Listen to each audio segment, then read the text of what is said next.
The first game we look for, Robbie. Tottenham away. When we got Tottenham away.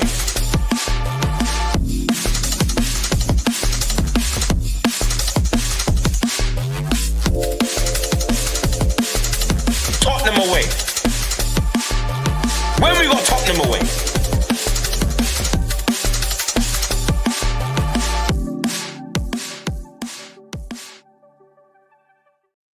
What's happening, people? Welcome to Tottenham Away, the best place to be in town post match day. My God, this club.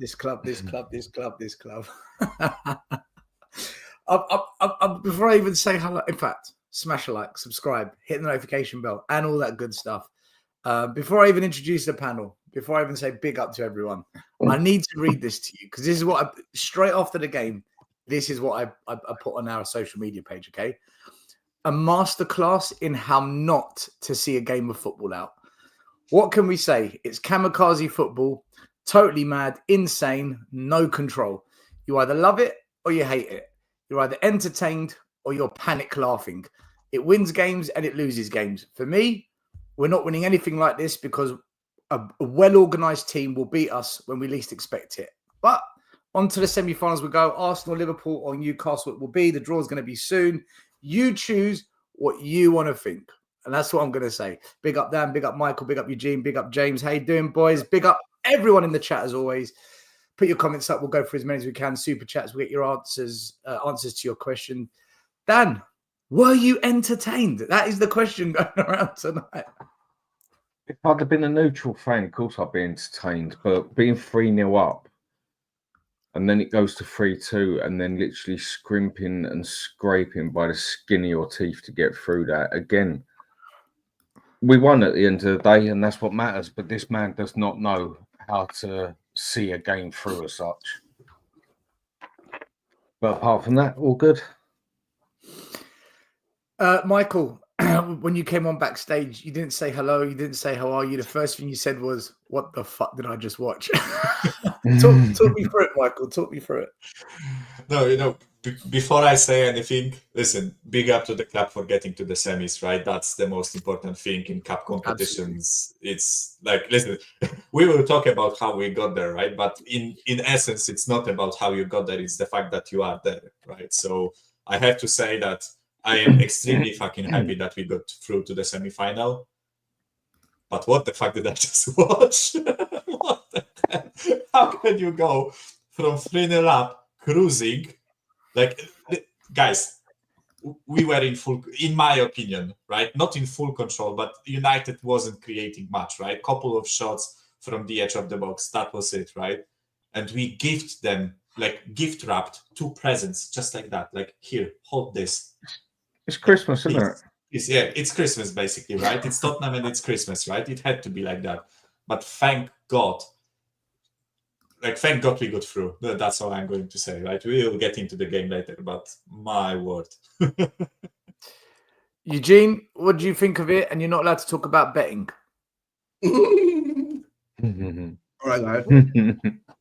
Who's honestly right? All right, my laugh. Mate, that was the weirdest laugh ever. That was weird. Yeah. I know. I'm eating an orange at the same time.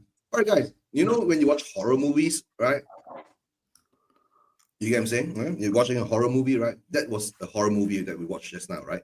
But sometimes a horror movie can be entertaining too, right? So, so as I see this, right? Of course, big up to the guys who we went through to the semifinals. We got to play 2 games, right? 2 legs. I don't know who we're gonna get. That could be the big question.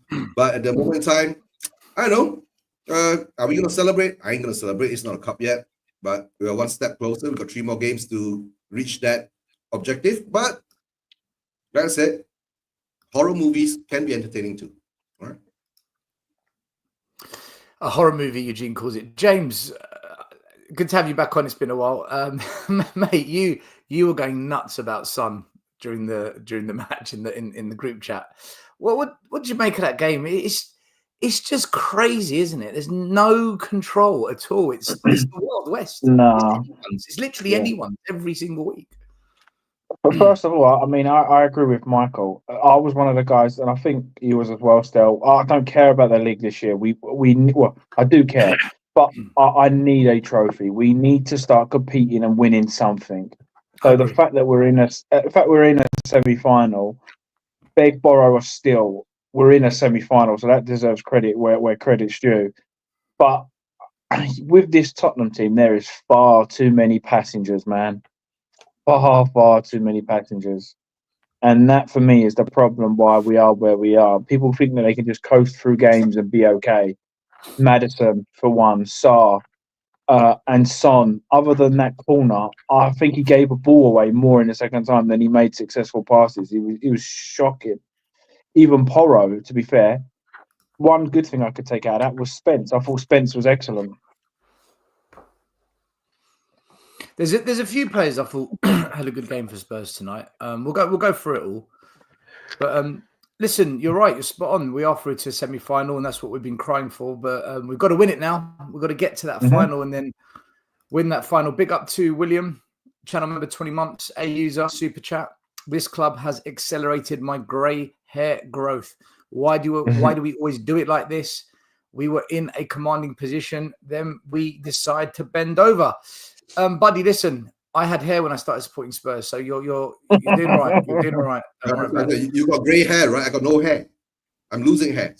So be glad you got some hair, man. Listen, a win's a win. I think just about Spurs deserved it. I think, but I've got to say, when you look at the stats, it's a little bit it's awkward reading. If you look at the basic stats, they had 20 shots to our 9. On target was about even. Look at the XG, 2.38 they had, 0.67. Wait, still, just a bit of context. Those 2 goals they scored are pretty much 2 by themselves because they were shot from like 5 meters without any defenders around, right? So just take that into consideration because they count as shots and they had pretty much 100% chances, right? But that's the chances they had in the game. They had better chances. Yeah. That's why the XG is better. But if you take away, I mean, you cannot take away because they scored the goals, right? But you get my point, right? Every other chance they created was basically like 0.5. Well, let me finish the stats. XG, let me finish the stats. Right? Yeah. They had more shots. They had a better XG. Michael wants to discuss the XG a bit. We'll do that. Touches in the opposition box. They had almost double ours. Passes in the final third. They had 40 more.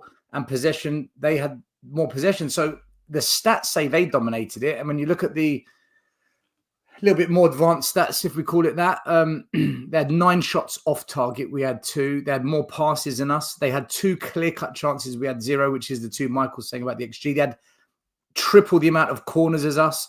So overall, the stats would say they were the better team on the day.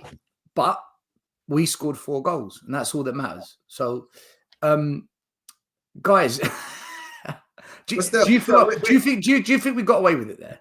Do you think we got away with it? We gave them 3 goals. They didn't score any goals. Yeah, but they gave us 2 as well, Eugene. Even though they gave us 2, but I mean they didn't score any goals. Their XG is so high. But but they gave us. If you're going to say they gave us, if we gave them, they gave us as well.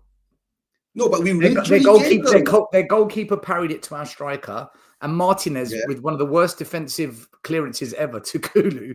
I mean, you could say it's a bit of both, right?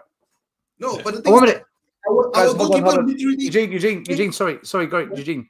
It's the live cup draw. I don't want to interrupt you. Let's do the live cup draw because I know we're all interested in this. All right. They're about to pull the numbers out of the hat live from the Carabao Cup. Oh, dear. Here we go. The first team out of the hat. God help us. Number 1, Arsenal. So Arsenal, does that mean their first game's at home then? Yeah. So Arsenal versus Newcastle. Number 2. No, 3. That's Newcastle. We got Liverpool, guys. Spurs v Liverpool is the semi-final. Anfield. But let's see if we're home or away. Second leg. This could be big. We want Spurs to be drawn out second. It don't matter. Spurs to be drawn out second and drawn out first. I don't think it matters. Spurs are at home first leg. So the deciding game fun. will be at Anfield. And the last time we won a cup game at Anfield was when Klinsmann and Sheringham played for Spurs. Maybe we'll play for a 0-0. Yeah. Yeah. I can see us setting up for that. Yeah. James. I can see us setting up for that. Yeah. Yeah. Listen, Arsenal, Newcastle, which means Arsenal go to St James's Park second leg. They're not going to like that. Tottenham, Liverpool. We go to Anfield for the second leg. That is not what we wanted. Look, tough. If we win that, I think we could be favourites for the final. I think we would have beaten Man City, Man United, and Liverpool. Honestly, that is no joke. That is one tough run to the final. But there's the draw, people. There's the draw. Well, listen, we'll get on to the draw in a minute. Eugene, finish what you're saying, because I didn't want to interrupt you. Oh no, I was saying, right? They didn't score any goals at all. We gave away 2 goals, basically, right? They scored 1, right? That was the mistake from Foster passing the ball out, and then the tap in. They had a tap in too, right? Foster kicks the ball against their player, 1 goal goes in. Their third goal, right? Bissouma hits it, I think, onto Johnny Evans? Evans, yeah. Right, and the ball goes in. So I know, but it is what it is. We've won. But come on, guys, let's focus on Liverpool now. Can I say about those stats? For me, barring the stupid mistakes, I just ain't saying a lot, but it's one of our better games again. So for me, when it comes to stats, I find the more stats that we actually have on our side, the actual worse we play. I find we actually play a bit better when we do sit a bit deeper. The fullbacks didn't look like they were inverting so much. They weren't in their box. They started like that, but then they slowly dropped back. I don't think we played too bad. I think, barring the mistakes. But James, how can you say it's the better game when we're up 2-0 and they come back like that? No, and to tell you, That's what I just said. I just said barring the mistakes. I just said barring the mistakes. I don't think we played too bad. No, in the first half, right? Apart from the goal that we scored, right? They were basically dominating us. They had 3 shots blocked by defenders. No, I don't think they dominated us personally. Yes. So we also had shots blocked. After the first half, it was 6 shots each. I think it was. I think it was a fairly even game. I thought it was an even game, but for me, on the eye, I thought Man United dominated more of the play. That doesn't mean they dominated us, as in they were all over us. I thought they dominated the play more than us, but it was fairly even. And in fairness, we had 10 men. Son was a waste of space again. But I'm still waiting to see when this guy's going to come good and tell me this world-class finishing. That shot right at the beginning, went out the stadium. Every pass was behind the player. All right, Edge boy. Calm down. Yeah, I'm still waiting. I mean, it's been 2 months since I've been on the channel, and the last thing I said was how bad Son was. I was expecting to get pelters and been proven wrong, or at least have 1 good game. I'm still waiting. Like, this was 2 months ago. Wait. Rob, I was talking about the first half. Both teams had 6 shots on goal, right? Listen to me, please, when I speak, right? I know English is not my first language, but for fuck's sake, I think I'm logical, right? When I say things. Sorry. I love it when Michael swears. It's one of the funniest things. When he says for fuck's sake. I love it how he tried to speak more English, but sounds the same. I didn't try, to be honest, but the three shots. Eugene, hold on, Eugene, because we're just going into a random subject, right? I want to start off with the starting lineup. Because we always start there. It's always a good starting point. Okay, the starting lineup. When we saw that Spence was going left back because Udogi's injured, Gray and Dragusin at centre back, which now means that Porro has to start, and then a midfield of Sarr, Bissouma, and Maddison. He dropped Bergvall. Kulu, Solanke and Son across the top. Werner, I guess he's injured. Johnson on the bench. Did you think this was the right team to pick? Because I'll be honest with you, based on who was fit and who wasn't, I think this was the right move by Ange. I thought this was the right starting lineup. What did you guys think? Yeah, same. Yeah. Yeah, I think he didn't have a choice. You know what I'm saying? So basically, it picks itself, didn't it? No, I just want to say, like, I have to go work out, so I'll just go quickly. Just get my bits quickly. Yeah, just First come in of and take over. No worries, yeah. Yeah. I'm Arab. I'm Arab. We always come. We always come first. First come, first serve. So I was going to Before- say that's not a good thing. Before you get wiped out, of course, yeah. Well, that usually happens after. no, you For see, anyone watching who's Arabic, Dietrich and I are good friends. We go at each other all the time. Don't worry. I Yeah. never Go on, claim Dietrich, it. what do you say? I Go on, never. go on. My Take only over. friend on this channel is Danny, Michael, James, and Eugene. I don't know Big this. up, mate. All right, cool. Take care. Thanks for coming on, man. Oh, you keep forgetting who's got control, right? Go on, have your say. Have your say. Go on. No, first of all, good evening, everyone. Hope everyone's doing well as always. Just want to say, whoever's claimed and people, I remember people on the stream, they used to say we don't miss Vicario, we have Fraser Forster. Well, now you got egged on your face.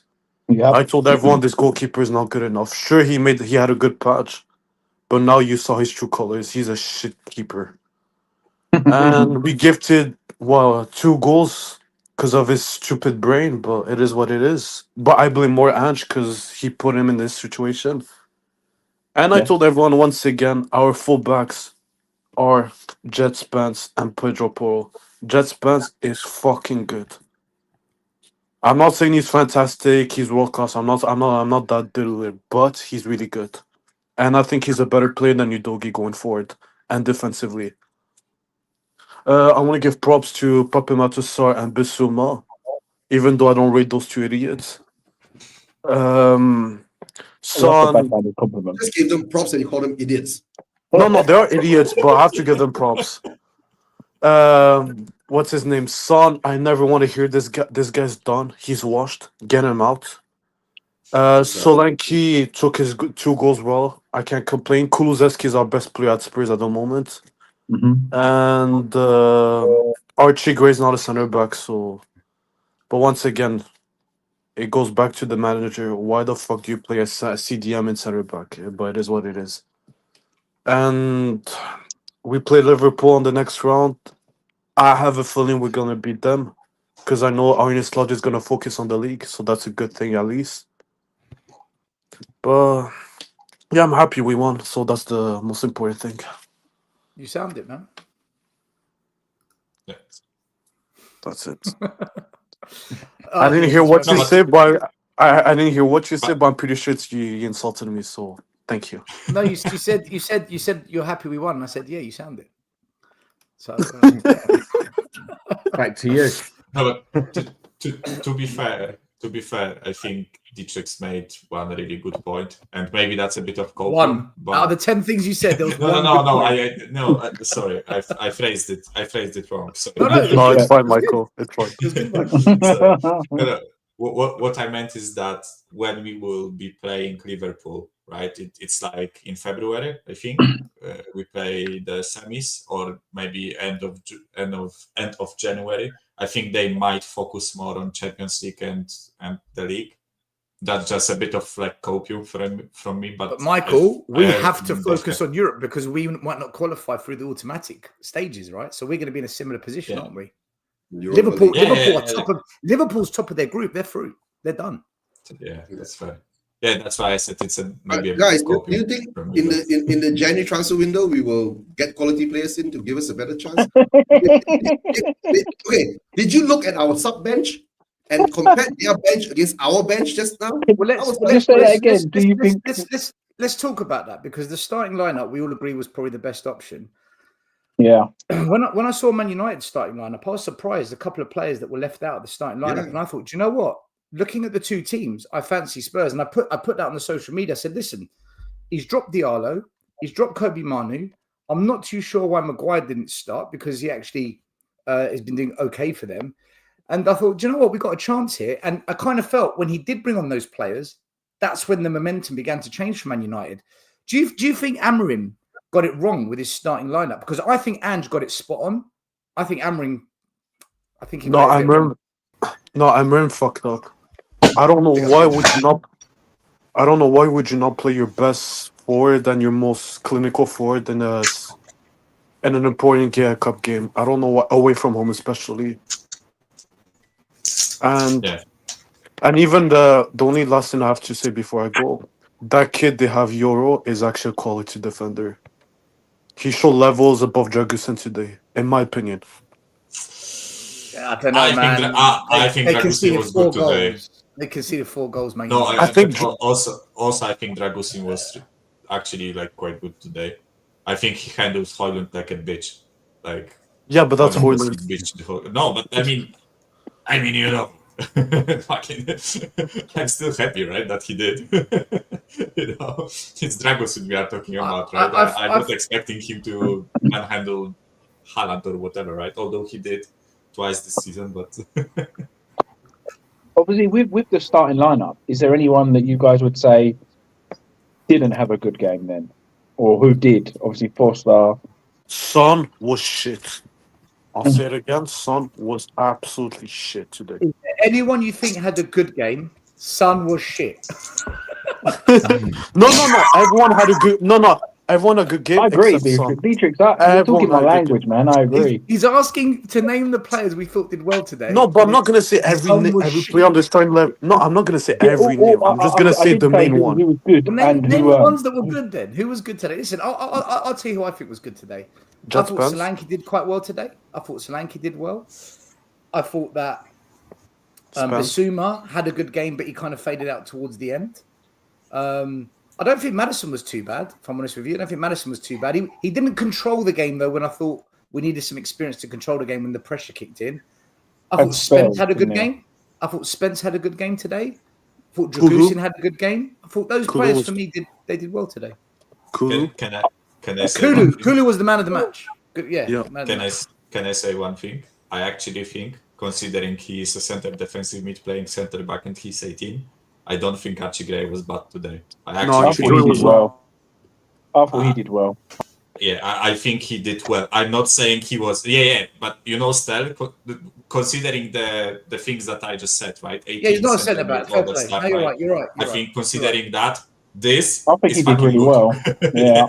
Well, no, if you put it into perspective, like you said, he's 18. He's playing at centre back where he's never played before. And let's be fair, barring those 2 stupid mistakes, if they don't happen, that could have been a clean. I don't think he did anything wrong for me to say, yeah, he was bad today. He didn't do anything wrong, in my He opinion. nearly cost us. Out on the left, where he tried taking it as he was out on the left back side, where he tried taking it through 3 players, and they snatched the ball off him and put it right across the goal. But apart from that, he was all right. Yeah, but I also agree with James' point, right? If not for those 2 Forster mistakes, right? Let's give them the headed goal from the corner. It was a goal, right? But other than that, he blocked a really dangerous shot on the goal line, pretty much, right? I think overall, as I said, considering the context, right? I think he actually performed quite good. Right. Is that the one where he kicked it off the goal line, basically? Yeah. That's what I'm saying, right? Bissouma did the same, by the way. Bissouma also had a shot saved from pretty much the goal line, right? So that's not a goalkeeper save, is it? Boot the ball when it's speeding towards you. Yeah. By the way, that Forster save from Amad Diallo shot outside the box where he just fucking I don't know what he did. He was just standing there. Again, that was Son trying to take on 4 men at the edge of his area and losing the ball. Just saying. No, that is Just what saying. happened. Though. It's true. That did happen. Yeah, that's fair. No, don't. You know what the funny? Wait, No, just want to say. One thing I just want to say, right? When he lost the ball, first person I thought of was you, James. Thanks, mate. He lost the ball, and I'm Thanks, yeah, I James, appreciate that. I appreciate that, man. Thanks. I can fucking repeat to Son again. No, I just want to say last things. Good on everyone, and I'll see you. We'll see each other against Liverpool. Yeah. Take care, mate. On Sunday. Take care. See you, Dietrich. See you later. See you. Bye. Big up Dietrich Kane, as always. Yeah, Ian, did you go to the game? You did, didn't you? Yeah. So Never in doubt, was it? At 3-0, you messaged Never in doubt, guys. At 3-0, people were talking about, how Man United weren't that great and they didn't have anyone clinical and we were 3-0 up and you were saying, just enjoy it. Then it was 3-2. We're under pressure. And I'm like, yeah, just enjoy it. Shall I text Ian? And then we scored the 4th and I thought, all right, I won't text him. Then they scored the 3rd. I'm like, do you know what? I'm going to text him. And then the game ended. The funny thing was, you get back to 3-2 and it's like typical Tottenham. This is torture again. But Forster didn't make another. He made that one save with his foot. I mean, God knows what that was.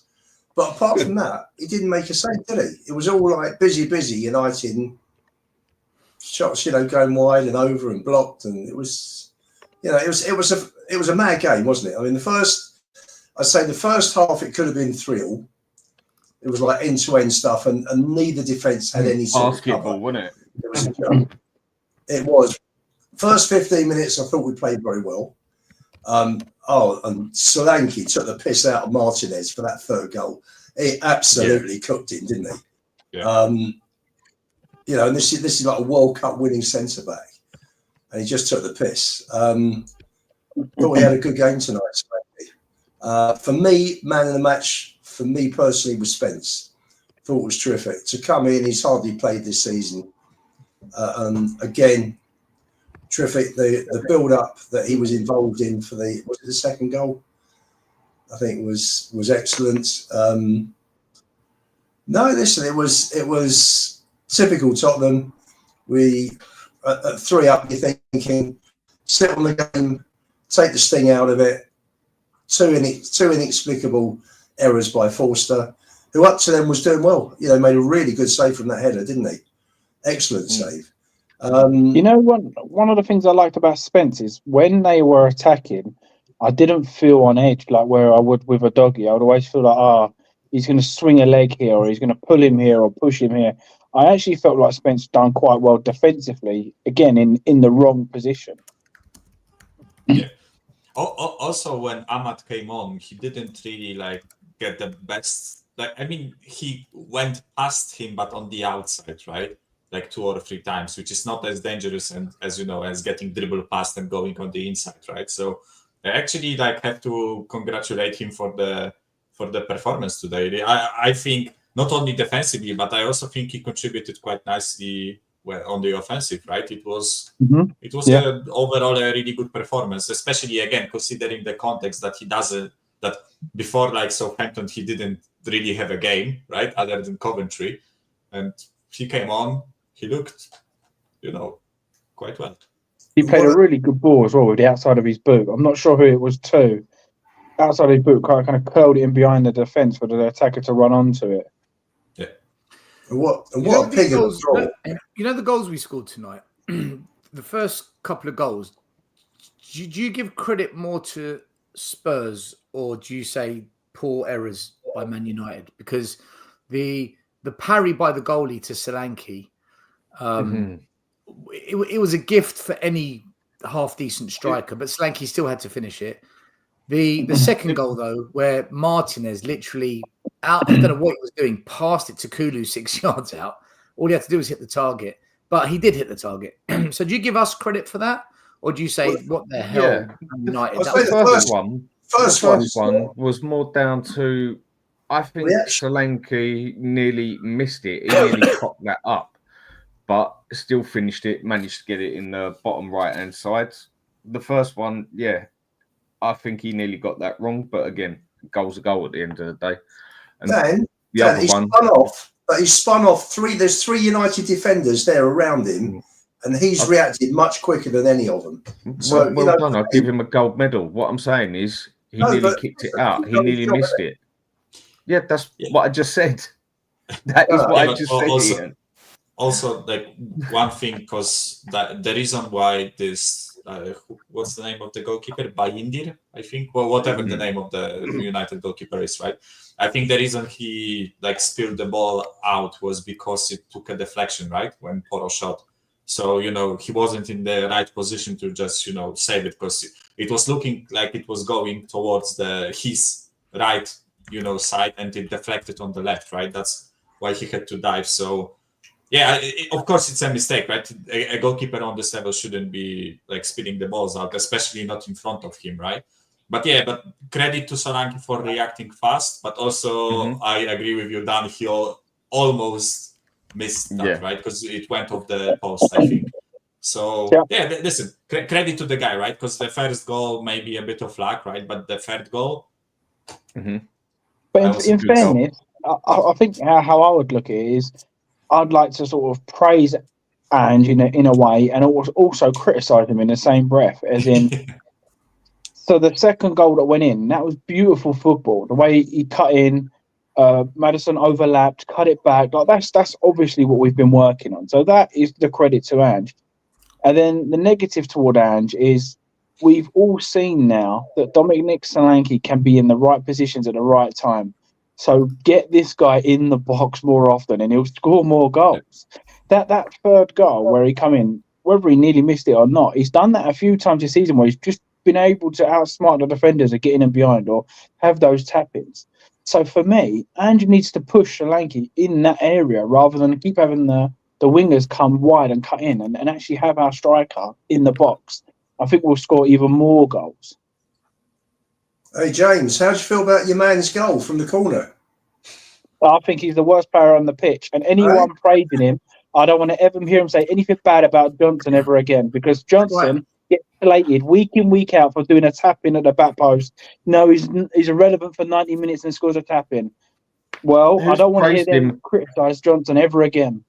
Can we I'm talking about Sully. Hold on 1 second. So the two goals we spoke about, the first two, we all agree that the third goal, Solanke, the third goal for Spurs that Solanke scored was a very good goal by Solanke. Beat the man, put the defender on his backside, buried it. The Son goal, was that brilliant from Son, or was that just shocking from the Man United goalkeeper? That was also pure luck. That was pure luck. By the way. Son did not stand there and say, right, I'm going to to turn it into the top left corner. That was luck. No, you know what I'm saying. That watch the replay again. Bergvall literally pulled his hand down.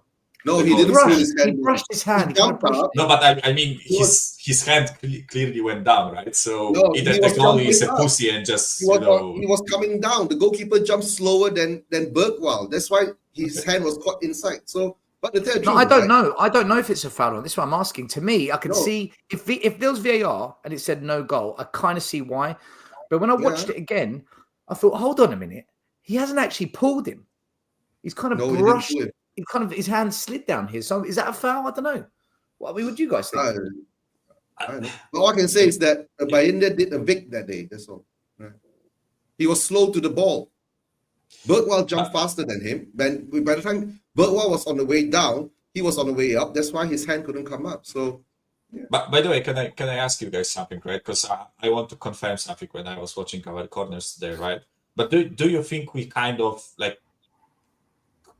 copied Arsenal with the way we take corners? Because if you look at it, I think we had like 4 corners or 3, right? And like 2. I don't remember if it was 4 or 3 corners, but we majority of them we tried to put the way they do it, which is under the bar. 3 corners, right? Yeah. So Arsenal, what they do, they put it inside the 6-yard box, just under the bar, right? So the defender can just come in and just swoop it in, right? I think we kind of tried doing the same thing today. I don't know if you had. That's a low sample size, right? Because it was. If that happens for the next 3 games, then I'll say, we tried to do it. If we don't, then nah. Yeah, that might have been just pure luck or lack of skill or whatever, right? But I kind of got the feeling like we tried to do a similar thing to them. Put it in that dangerous area. Mikhail, what Arsenal does is, right, when they do that kind of balls, right, all of their attackers, right, will be behind the goal and they will run forward. We didn't do that today. We were still clumped in the middle. I was talking to Dan while I was doing the watch along. I was saying, why don't we copy Arsenal when we're doing corners? Imitate them. If it's working, might as well just follow them. I think with Arsenal, though, you've got a very big back line, haven't you? Timber, then you've got not Timber, Ben White, the 2 centre-backs. They're a big team, yeah. So I think it's a bit hard when we've got even Romero. He's good in the air, but he's not exactly big. Van der Ven's not great in the air. Basuma's not great in the air. Maybe Dominic Solanke is probably the only one really you'd expect to win a header. Yeah. I think in Dragusin was quite proficient from corners, right? Dan, true. Sorry, true. You were watching, but he hasn't scored a goal for us yet. I think Not definitely not this season, right? But I think when we signed him, one of his like strengths, that people pointed out was he's strong from the corners, and generally like his air game is quite nice, right? But yeah, listen, the goals from corners, they usually aren't planned. Like I highly doubt Son aimed for the goal or whatever. I just think he wanted to plant this ball in the area that I mentioned, right in front of the goal, 6-yard box in a crowded area, and I just think it went in, right? Listen, luck is luck, right? Whatever. Yeah, but the thing is that the ball was planted well and the curve was good and the ball went in, the goalkeeper missed it. Guys, I got to make a move, right? Thanks for having me on, Stel. It's already 7 a.m. in Malaysia here. Right, guys. It was good win. I'm happy we're in the semi-finals, but Liverpool. Absolutely. Yeah, let's see what happens there. Cheers, All right, guys. Eugene. All right, take care. All right, bye. Still, we Stoke Mark 3 now. No, we're not. Arsenal Stoke 2-0, 3-0. I want to say, look, I want to talk about the goals that we conceded now, right? I felt the biggest difference tonight was that they had nothing clinical up top where we did. And I feel, and it's good that they didn't because it means we win. If they had someone clinical up front, I think we could have been in trouble tonight. I really do. But they didn't. And their goals came mainly from us. So there was a few comments earlier on, and I want to know what you think. There was this one here from Tony who said, what tactics did Ange need to change? Take Foster off, ? And for me, the tactic was this. If you're 3-0 up, manage the game. That means if you're taking a goal kick and you can see Man United are pushing up, send it long. You don't need to play out from the back. You don't need to suck them in. You don't need the 4th or 5th goal. Just manage the game. And what we did is we kept playing out from the back. It cost us a goal, and you're thinking, right, it's 3-1 now. Don't do that again. Don't let them get a second goal. And what do? The same shit out from the back. It was a disaster class by Forster. And this is why I've never been a fan of him, because yes, he's a good shot stopper. He's proven that. But playing out from the back, I think he's awful. I think he's abysmal. And I've seen him nearly cost us many a time. Tonight, chickens almost came home to roost. And I just feel like if you're the manager, why wait till it's 3-2 before we started kicking it long? And that's what we did. You're the manager, man. Address that shit. Sort it out. And I felt Ange put us under pressure by allowing this tactic to continue when it was unnecessary. And this is why I don't think we're going to win anything, because another day, another team, we're in trouble, and he can't adapt. We got away with it today. Credit to us. We deserve it. We're in the final, semi-final. Brilliant. What did you lot make of it? Because I sat there thinking, this is everything why I'm against the manager. This is why I'm against him, because we aren't going to be getting away with this business end of the season. I don't see us getting away with it coming April, May. I really don't, guys. But a lot of fans think we will. I've said it from a while that if we keep, I've said it for a while now, he can win a cup. Why? Because you can play this football in a cup and also get to the final or even against win Liverpool with Salah, Jota, Diaz, Gakpo. We can do this. I don't think we're beaten, but you can still play this way over a matter of 6 games and get 6 wins. I mean, look how Southgate got England to the final, for God's sake. That was some of the shabbiest football I've ever seen England play, but he still got it to a final. Dan, over 2 legs, do you see us playing like this and beating Liverpool over 2 legs? Not in a one-off game? I don't. But anything is possible in a cup. That's what I'm saying. But you cannot play this way over 38 games over the season. You can't do it. But a cup, you can have a bit of luck and win it, basically. The league, you don't win the league for a bit of luck unless it's the fact that you haven't got injuries. Because Liverpool rested a lot of players last night. We put our full strength team that was available. Obviously, we've got injuries. If Liverpool goes strong in the semis and we play like this, I think we're asking for. I think we're just asking not to be in the final. Oh, I agree. I agree. Yeah, but Liverpool were playing Sutton, right? Not United. So, mate, United are 3 places below us or 2 places below us in the league. Yeah, and Sutton are dead last in the league, right? No, fair. Listen, fair comment. Fair comment. You're right. But by the way, what I mean by that, right, is that I don't think we could afford to rotate today, and I don't even think we had the personnel to rotate, right? Unless you want to put under 21s on the pitch, because when you look at our bench, we pretty much used majority of the senior subs that we could make, right? It's ridiculous how thin the squad is right now, right? So yeah, just wanted to throw that in, because listen, I think we'll get splattered on the weekend, so that not necessarily up to our fault, but I think as far as tonight with Forster is concerned, first goal is down to the tactics. Second goal, if you've made a rick like that, then as a goalkeeper, you should be thinking, sod the manager, there's no way I'm going to make another mistake like this. I'm going to hit it long. If he wants to have a row with me at full time, that's up to him, but I'm not making a mistake like that. And it was ridiculous.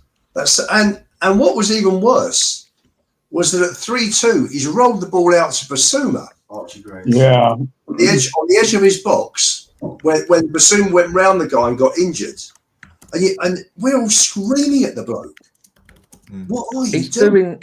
But this is proof again that it's the tactics. He's only doing what he's been told to do. I know. But do you know what, Dan? Sometimes you got to think for yourself. You can't be robotic. I've been saying this for ages now. Sometimes, when in doubt, kick it out. That's why I said like a few weeks ago when I had a debate with a few people on here that I think there is some players that we've got that haven't got the mental capability that other players got when it comes. He should have just smashed that out, no matter what the manager says. Because that is how they're told to play. I know, because at 3-0, game was dead. It was completely dead. We were so in control. They'd gone. You were looking at a 4 or 5-0 win. I do blame Ange for obviously the style, because I think the goal come from the style. But at the same time, I think Forster has to take a lot of criticism there, because not only is it the wrong choice of pass, it's a 3-yard pass and he doesn't even pass it to his feet. He actually plays it to the striker, not the actual defender. No. So again, for me, Ange does need to take criticism because it's the style that he's making him put in that position. But if it was me, and I would say a right winger, and the left back was fucking Adama Traore, I wouldn't knock the ball past him and try and beat him in a race, because it's never going to happen. I would use my brain and go, you know what, in this one, I'll do what I've got to do. But the fact that he'd done it, and then he'd done it again, and then he'd done it again, for me, all right, and you're saying do this, but you need to use your own brain and go, right, I'm a football player. I've just cost us 2 here. I'm going to get rid of this, and then let us reshape. Let us get what we need to do. But it was very much like self-destruct. Well, let me just keep digging until we would have lost that game. So, yes, Andrew's to blame, but also Forster's meant to be like the experienced pro, been there, done everything. Mm-hmm. Yeah, but that's never been his style of play. He's an old school. No, but then take responsibility and get rid, mate. Then that's where you take responsibility and get rid. But if the manager's hammered it into him that much to do it, he's got to do as he's told. Because a lot of people do turn around and say they have to play Angie's way. That's how he wants to play. They have but when to you look at Edison and Allison are told to play that all the time. And there's moments where in that position they'll just... That's no example. But as we're talking about systems, they're told to play that all the time. And when they get into sticky situations like that, they'll just go long. That's what he should do, yeah. James, I'm going to counter that by saying, when he gives away the first goal, at that point, the manager or the assistant manager should be going over there and saying, cut that out. We don't need any more of that. Not now. Yeah. He doesn't. He sits there and he watches it happen. And we're thinking... shit, what are we doing now? We've been here before. Can I make one point, right? Because I am kind of 50-50 on this, because I completely agree that the first goal was because we tried playing out of the back like we always do, right? It was just a mistake. Forster cocked it up, right? I've seen people trying to blame it on Archie Gray. Listen, fair enough if you want to, whatever, right? I just think Forster just cocked up the pass, right? But if you look at the second goal, I actually think it wasn't necessarily playing out of the back, like starting from the goal line. It was a pass back from the Archie because we are getting pressed, right? If you look at it, Amad Diallo made up like 15 meters towards Forster, and he was just, his shit touch basically put him in that position, right? So for the second goal, and remember they happened like 4 minutes apart, I think it was. So 4 minutes apart, the second goal happened, and it wasn't necessarily playing out of the back. I think it was just a back pass Archie that graceful was followed by a. I mean, Forster cocked up the touch. Yeah, right? but So, Archie Gray should have never. Archie Gray should have never so rolled the ball back to him either. Yeah. Second goal. I disagree there. I don't blame that. Wait. Let me finish what I was about to say, right? Because after the second goal, I know it's too late, right? But we started kicking it out long, and then we didn't play out of the back for the rest of the game, right? So I'm like 50-50 on it. I agree with what you guys said, and I agree with the criticism. I'm just like a bit 50-50 with it, because I think the second goal wasn't necessarily like full-on playing out of the back, just fucking around with it in your penalty box. I just think it was too light of a pass and a bad touch from the keeper, right? I don't necessarily think it was like tactical or, or like play style based. I think it was just like two individual errors. Fair enough. If you don't agree with me, I'm not willing to die on that hill. That's how I perceive the situation. You're right. It's the tactics again, the tippy tappy about in our own area where we take more chances in our own than theirs. But yeah, Gray should never have taken that pass to him, and where it was such a poor pass, basically, he didn't know the man was right on him. Yeah. Bang, there you go. I suppose you can put that one on Archie Gray more than you can the goalkeeper. I disagree, because he had about. Forster should have blasted that ball down the pitch. Gray should have never passed it to him, though. Right. No, but the pass wasn't too bad. It was the touch. Because he had the fella right on his shoulder. No, if you actually look it back, he actually has like 10 yards. If you actually look it back, he has like 10 yards. He plays the ball, and then Forster holds it, then takes a bad touch. Right. I'm only going by what I see on the TV. Yeah, they showed it back. They did show it back after the game. They played it back, and then he stood there and kind of waited the ball to come. And then he sees the guy coming, runs forward, takes a terrible touch. So it's actually, if you're going to play football at the back, Archie Gray's done nothing wrong. It's actually Fraser Forster standing on his line and not moving, and then a terrible touch. And then even rather than boot it back, how many times do you see the keeper just cut back onto their other side of their foot and go the other way? What he did is, well, fuck it, I'm just going to kick it now. Don't know what to do, just boot it. I fucked up, boot it. Basically, I think Forster either should have just. Yeah, I think Forster either should have just blasted it straight away, because he had plenty of time to just run onto the ball and just, punch it up the pitch. Or, as you said, but listen, he's not a technical goalkeeper, but majority of new era goalkeepers would just roll it onto the left foot, because Diallo was already sliding, right? It wasn't as if he made a standing block, right? He was sliding, so he could just roll him on the left foot and just blast it with his left, right? Because he is using his left. It's not like he has one leg, right? So I actually I get first goal. I completely agree. Systemic issue. Because we fumbled around with the ball in the penalty box, we got punished for it, right? But second goal, I want to put more 75% on Forster. If you want to 15% on Archie Gray for making a too light pass, whatever, and 10% on the system, right? And after that, we started kicking it out from the back, right? We didn't play. I think that's fair. So I think that's fair. Can I just say then why wasn't the man behind him covered as well? Who was meant to be covering that? That a 3-1 up. If you're the goalkeeper and you can see a Man United player, right, you don't take that risk. It's as simple as that, and that comes from the person who's on the ball, which is Forster. He controls the direction of the play now, and it comes from the manager overriding what he's seeing. Ange failed, Forster failed. That's why it happened, in my opinion. And this is why I've always got that nervousness with us in these moments, because just freaking stop doing that. You don't need to do it. I just want to quickly say something to this guy here, because Lenny Lookman, look, I know you struggle with the channel because you're often in the comments afterwards, running your mouth, talking nonsense. I let you do it because I let everyone speak. If you don't like the channel, you don't have to be here. I don't force you to be here. I don't invite you to be here. You choose to put yourself in this situation. So when you're going to say things like, if a fan invaded the pitch, this lot, us, would blame Ange for not managing the game properly. We're having a debate as to whether the tactics or Forster was at fault. We're having a debate on it. I know you can't handle that because it might mean we say something negative about Ange, which your fragile self doesn't like. But as Claire says, Jamie Redknapp and Carragher on Sky Sports, they said the same thing. They were talking about Spurs in this way. So we can either listen to you running your mouth, telling us that we would blame a pitch invader on Ange, or we can listen to the professional football players, Jamie Redknapp and Carragher. I think we all know who we'd rather listen to. That's why we're having this debate. One more bit to add to that.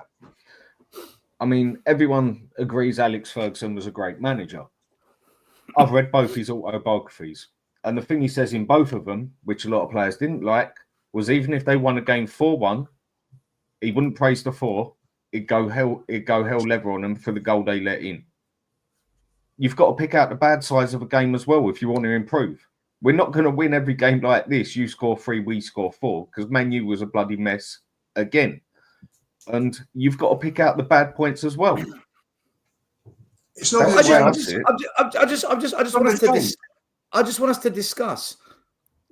Were the tactics at fault that comes from Ange that cost us these stupid goals when we had no reason to be thinking anything other than a win? Or are we blaming it on Forster? Or is it a combination of both? Because Jamie Carragher in the studio afterwards says the manager never changes it. He says he's never going to change it. This is, and he disagreed with it. And Redknapp's, they were debating whether Ange needs to change it in certain stages of a game. I think he does. You know, that's the debate. That's the discussion. Do you think Forster only done what he's told to do? I think it's a Or bit do of you both. reckon that was natural? Because any time I've ever seen him play, when Forster was a football player before Spurs, was he doing this? Playing out from the... He used to boot it out. He was playing for Celtic and Southampton, right? I think he did it for Celtic. Yeah, I think he did do. Because that's the type of keeper he is. Old school keeper. For me, he's like David personally, Freeman, the Peter Cech sort of thing and that. He's only doing what he's told to do. For me personally, I don't think you could blame one or the other. I don't like the Ange system personally, but I think Fraser Forster was at fault for making a bad pass and then a bad touch. So whether or not, I don't think that the system's great, but them goals, for me personally, are on Forster because it was a bad pass. That's a mistake from Forster. And it was a bad touch. And that's a mistake from Forster. So it's whether or not the system's good or not, for me, they're two mistakes. And both of those mistakes led to a goal. So you have to put in a finger at the goalkeeper, in my opinion. Oh, that as well. He should have just booted it. I'm agreeing. But on the other side, he's doing what he's told to do. But at 3-1, guys, but at 3-1, when we've made the first error, why is the manager not intervening? That's what you do. That's what coaching is. Still, you don't coach guys. You don't coach success. Sorry. Still, where's his captain? We can't talk about that player. Seriously, where's the captain? I'm not talking about that player again. I'm not talking. We're going to blame. We're going to blame Son. We're going to blame Son for the mistakes at the back. No, Ian. If you bring up that man again, I'm going to start criticising Archie Gray. So why are we bringing up the captain then? No, but Son has got to actually pull the players together and say, right, okay, we're 3-1 down. Go and have a quiet word with Forster. Play it long. Clear your head for the next few minutes and play it long. Don't get involved in anything else. His head was scrambled off. Why is the manager doing that? Why is the manager doing that? That's the manager. I think it has to be, but surely it has to be a collection of everything because wasn't the goals 4 minutes in between? So what he did is he made a mistake and could have said, right, let's see if we get on the next 5 minutes. And then he made another mistake. Why do that? Why wait and see? Fix it. Like when I did my badge, there's only one mistake. It's not like he's been broken the whole time. He hasn't done this the whole time. It was that one mistake. Then allowed Man United back in the game. And if you look at the goal, for me, James, look at Ange's face when that goal went in. He did. No. And the commentator said, Ange knows that could let Man United back in, and he did. So what I would have done for me, how how I would expect it to happen is the first mistake goes in. I expect the captain to go up and say, "Look, never mind. Let's keep going. Let's get back on track. Let's do what we got to do." And then when the second one goes in, I expect Ange to be running down the whole length of the fucking pitch, throwing plates at him. To be honest, Yeah. I expect. Listen, That's how for me. I I get expect you. the players to take some sort of responsibility after that first one and say, "You know what? We're 3-1 now, boys. Fucking cut it out. Let's go again, and we'll get back Right. on top." Blah blah blah. And then after Okay. the next one, I then expect the manager to get James, involved. all right, James, if I'm the manager, that's just happened. I'm now looking then, if we're going to go with your analogy, you're thinking, sorry, I'm now looking at my captain and I'm thinking, right, what's my captain going to do? When I see my captain does nothing, do I intervene or do I sit there still and watch the I play out? agree. Because Yes, that's I what agree. Ange did. That's what Ange Yeah, did. I agree. Yeah. But that's why I'm saying you have to blame everybody. It's not just blame Ange, because I think that we're doing a lot of pointing at Ange when Forster's made mistakes. Sonny should have done his part. We could have said Gray could have done his The part. reason I blame Ange, and I know it's the tactics, is because this isn't the first time playing out from the back has cost us this season when there's no pressure on us. We do it when there's no pressure on us, and there's no need. There's no need for us to do it. Like, do you remember there's Crystal always Palace? pressure on us. It was shocking. Sorry, Dan. When we can see the other team have pressed up, when the other team's pressed up on us and we can see it, we've got a decision to make. Do we play the way we've been coached, or is this a situation where let's just try something different? For me, it starts with the manager to intervene. And secondly, then I go to the players. At this point, I would say, right, if I'm Forster and this has just happened to me and my manager's not intervening, do you know what? Fuck you. This ain't working, bro. I'm not going to be the reason we lose this game. I'm going to override you and send it long. And then you and me can have it out in the dressing room after the game. We can discuss. So I do blame Forster. I do. He's not exonerated, but I'm just saying the buck has to stop with. I think the buck stops with Ange because this isn't the first time it's happened. It's Guys, also why does he do it? Why is there always a player? Now I know when it comes to kicking the ball out and whatever else, you usually get a striker hanging about. Why is it we usually get two wingers and a striker literally standing on the box? Because we always do stupid things like that and pass it about short in the box. And he knew it. That's why Archie Gray got cooked from behind. And that's why he got to Fraser Forster. That's the tactics. But then the players didn't exactly do a good job either. I mean, I'm going to sort of stick up for Son here. But again, is it fair that we're making Son? What? Yeah. Listen, I'm fair. I praise and I criticise. But people don't like to hear the criticise part. So for me, we're asking Son to do a job that he physically cannot do in captain. In my opinion, he physically cannot be a captain. He hasn't got the minerals to pull the team together there. So what I would have liked to have seen... That's a mentality, not physicality. That's mentality. Yeah. What I would have liked to have seen is somebody like Dragushin to say, look, no more of that shit. Get rid. Like, this is what we need to do now. Get rid. Someone at the back. I don't even see Romero doing it. I mean, we was linked with Skriniar, and again, going way off, but I'm more thinking of like the mentality of the person to say, you know what? No, you're not going to fuck around here and cost me the game. Get rid. Let's win this game. Whereas it feels a bit like sooner. I mean, I don't know about you guys. As soon as that first goal went in, it was like, here we go. Yeah. Second one went in, and then that one where Son lost the ball, and then he shot, and then forced us like booted it away, or nearly fell over the boys. He kicked it away. You just think we're gonna kill ourselves here. That's where you need someone to say, no, this ain't happening. And I don't think we have anyone like that with or without injuries. By the way, can I ask you guys something, right? How many goals did we actually concede because of playing out of the back throughout the season? I need to go through the game to know, Michael. Roughly. Like, right, not many. No idea. 5 the 4 seasons, 4, right? No, but we've Michael. Do you know what for me it is? It's not just. Wait, because but I need to add something to that because it's not just how many goals we've conceded; it's how many we've nearly conceded as well. It's how many we've nearly conceded doing it. But Vicario saved us a lot this year. Don't forget, Vicario saved us. Yeah, but the reason why I mentioned Forster saved us a few as well. Can I make a point? Can I make a point? Sorry, go on. No. Okay, sorry. No, Michael, make your point. No, Ian, sorry, make your point. Sorry, my fault. It was my fault. No, because the reason why I'm asking that, right? Because when you look at that game today, right? Until that mistake happened, which was 65 minutes, right? We didn't really have like we didn't really like concede a big chance because we passed it out of the back, right? Correct. So Correct. for me, like this is like the system that's risky, right? You take the risk of just making a stupid mistake and conceding an easy goal, right? But until that point, I don't think it was wrong to play out of the back, right? I think we handled it quite well. There were certain points where United pressed us and we like got the ball out or whatever, or they took the ball off us right in the midfield. But I think up until that point, it wasn't like necessarily a bad tactic to employ, right? And I think similarly in other matches, I don't think it's necessarily like a bad approach to have to try to play out of the back. I think it has benefits, but it's risky.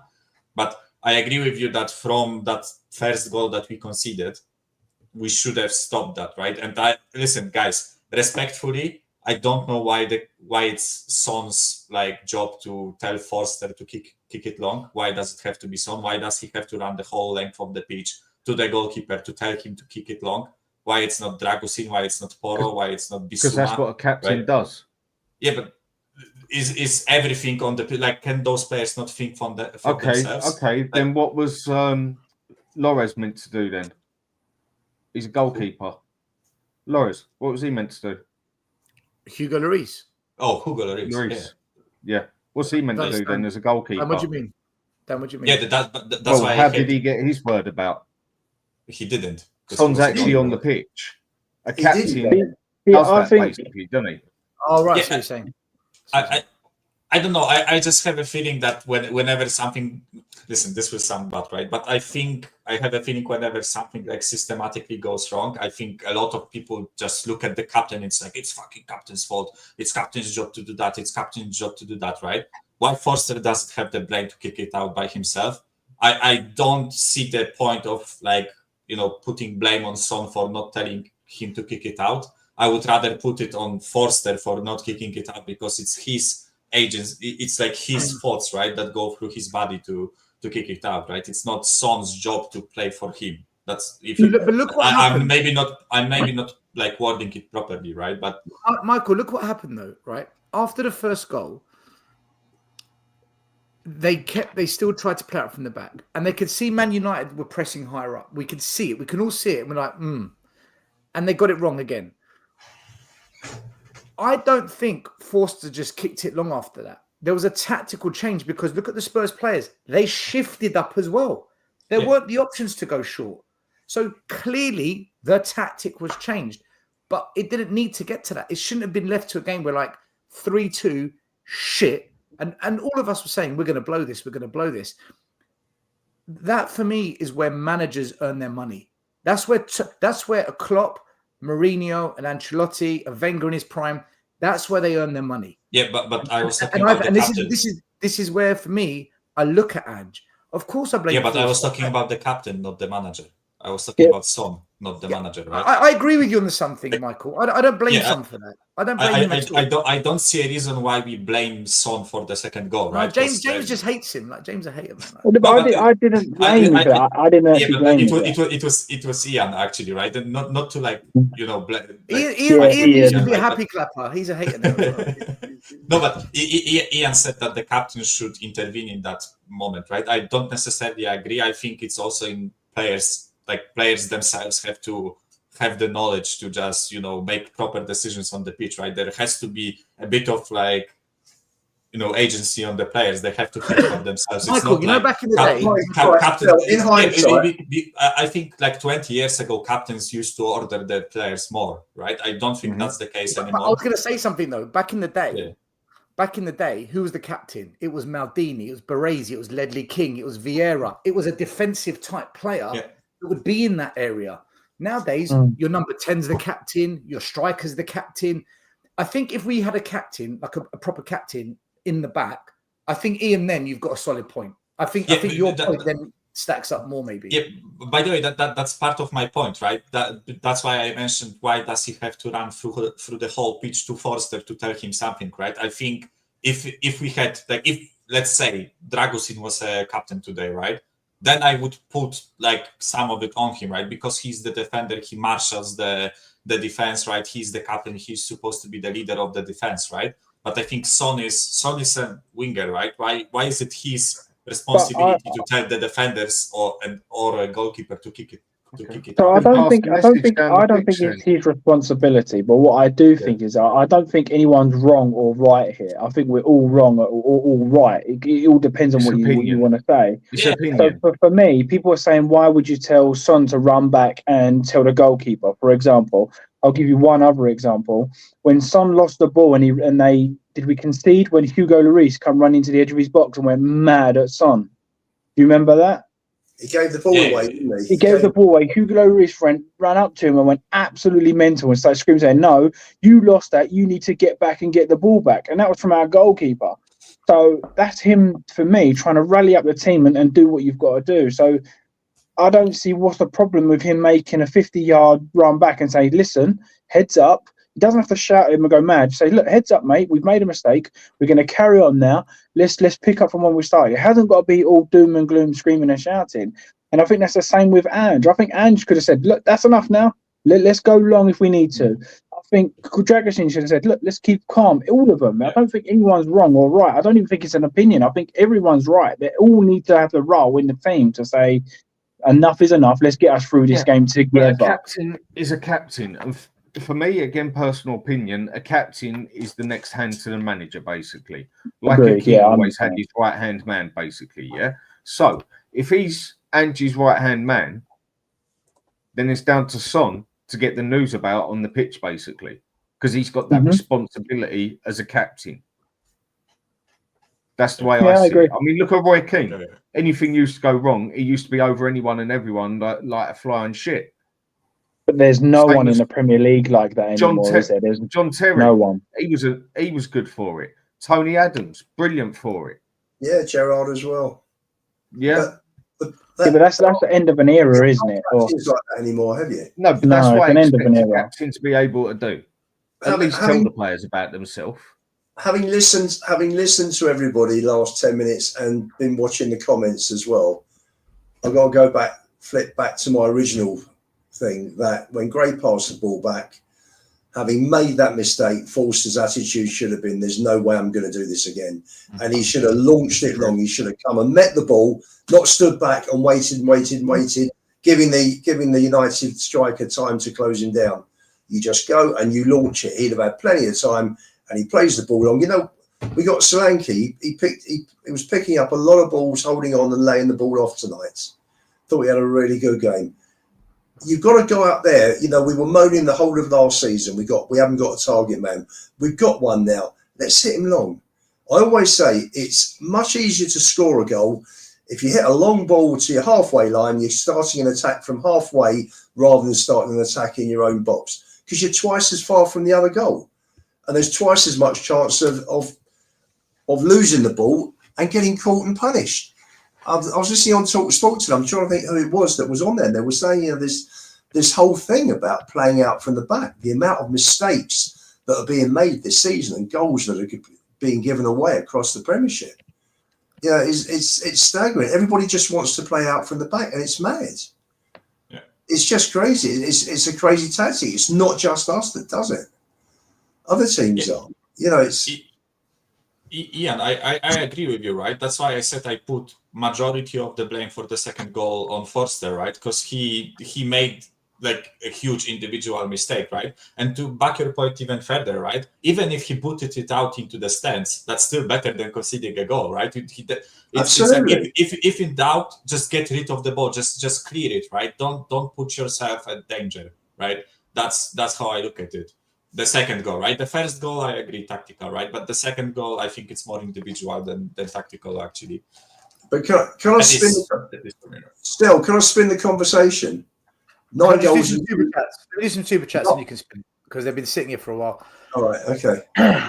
Dr. Spurs 82 says, lads, do you think that the honeymoon period for Foster is over? His confidence looks gone. Surely Whiteman or Austin need to have a go against Liverpool. Listen, we'll find out the next game. The next game we'll know, because right now it might just be one bad game for him, right? Big up to Deck, who says, it's Levy's fault we won today. The transfers were great. And Bella says, Ange is doing the minimum as a manager and coaching during games. He leaves the responsibility to others, proving he's lazy, naive, or no clue. Yeah. All three. Yeah, Ian. 9 goals in 2 games, guys. We're scoring. Is that your spin? We were saying on the way home that there's such a massive gap between going forward and going backwards with our team. You know, there's no shortage of goals this season. When we play well going forward and attacking, we look very, very good. But it's a myth. It's a myth. And going defending, it's not that great. So, you know, that's the big worry. You know, there's too big a gap. And that's why we're inconsistent. Ian, That's can I say that's a myth though, because I was looking at it the other day.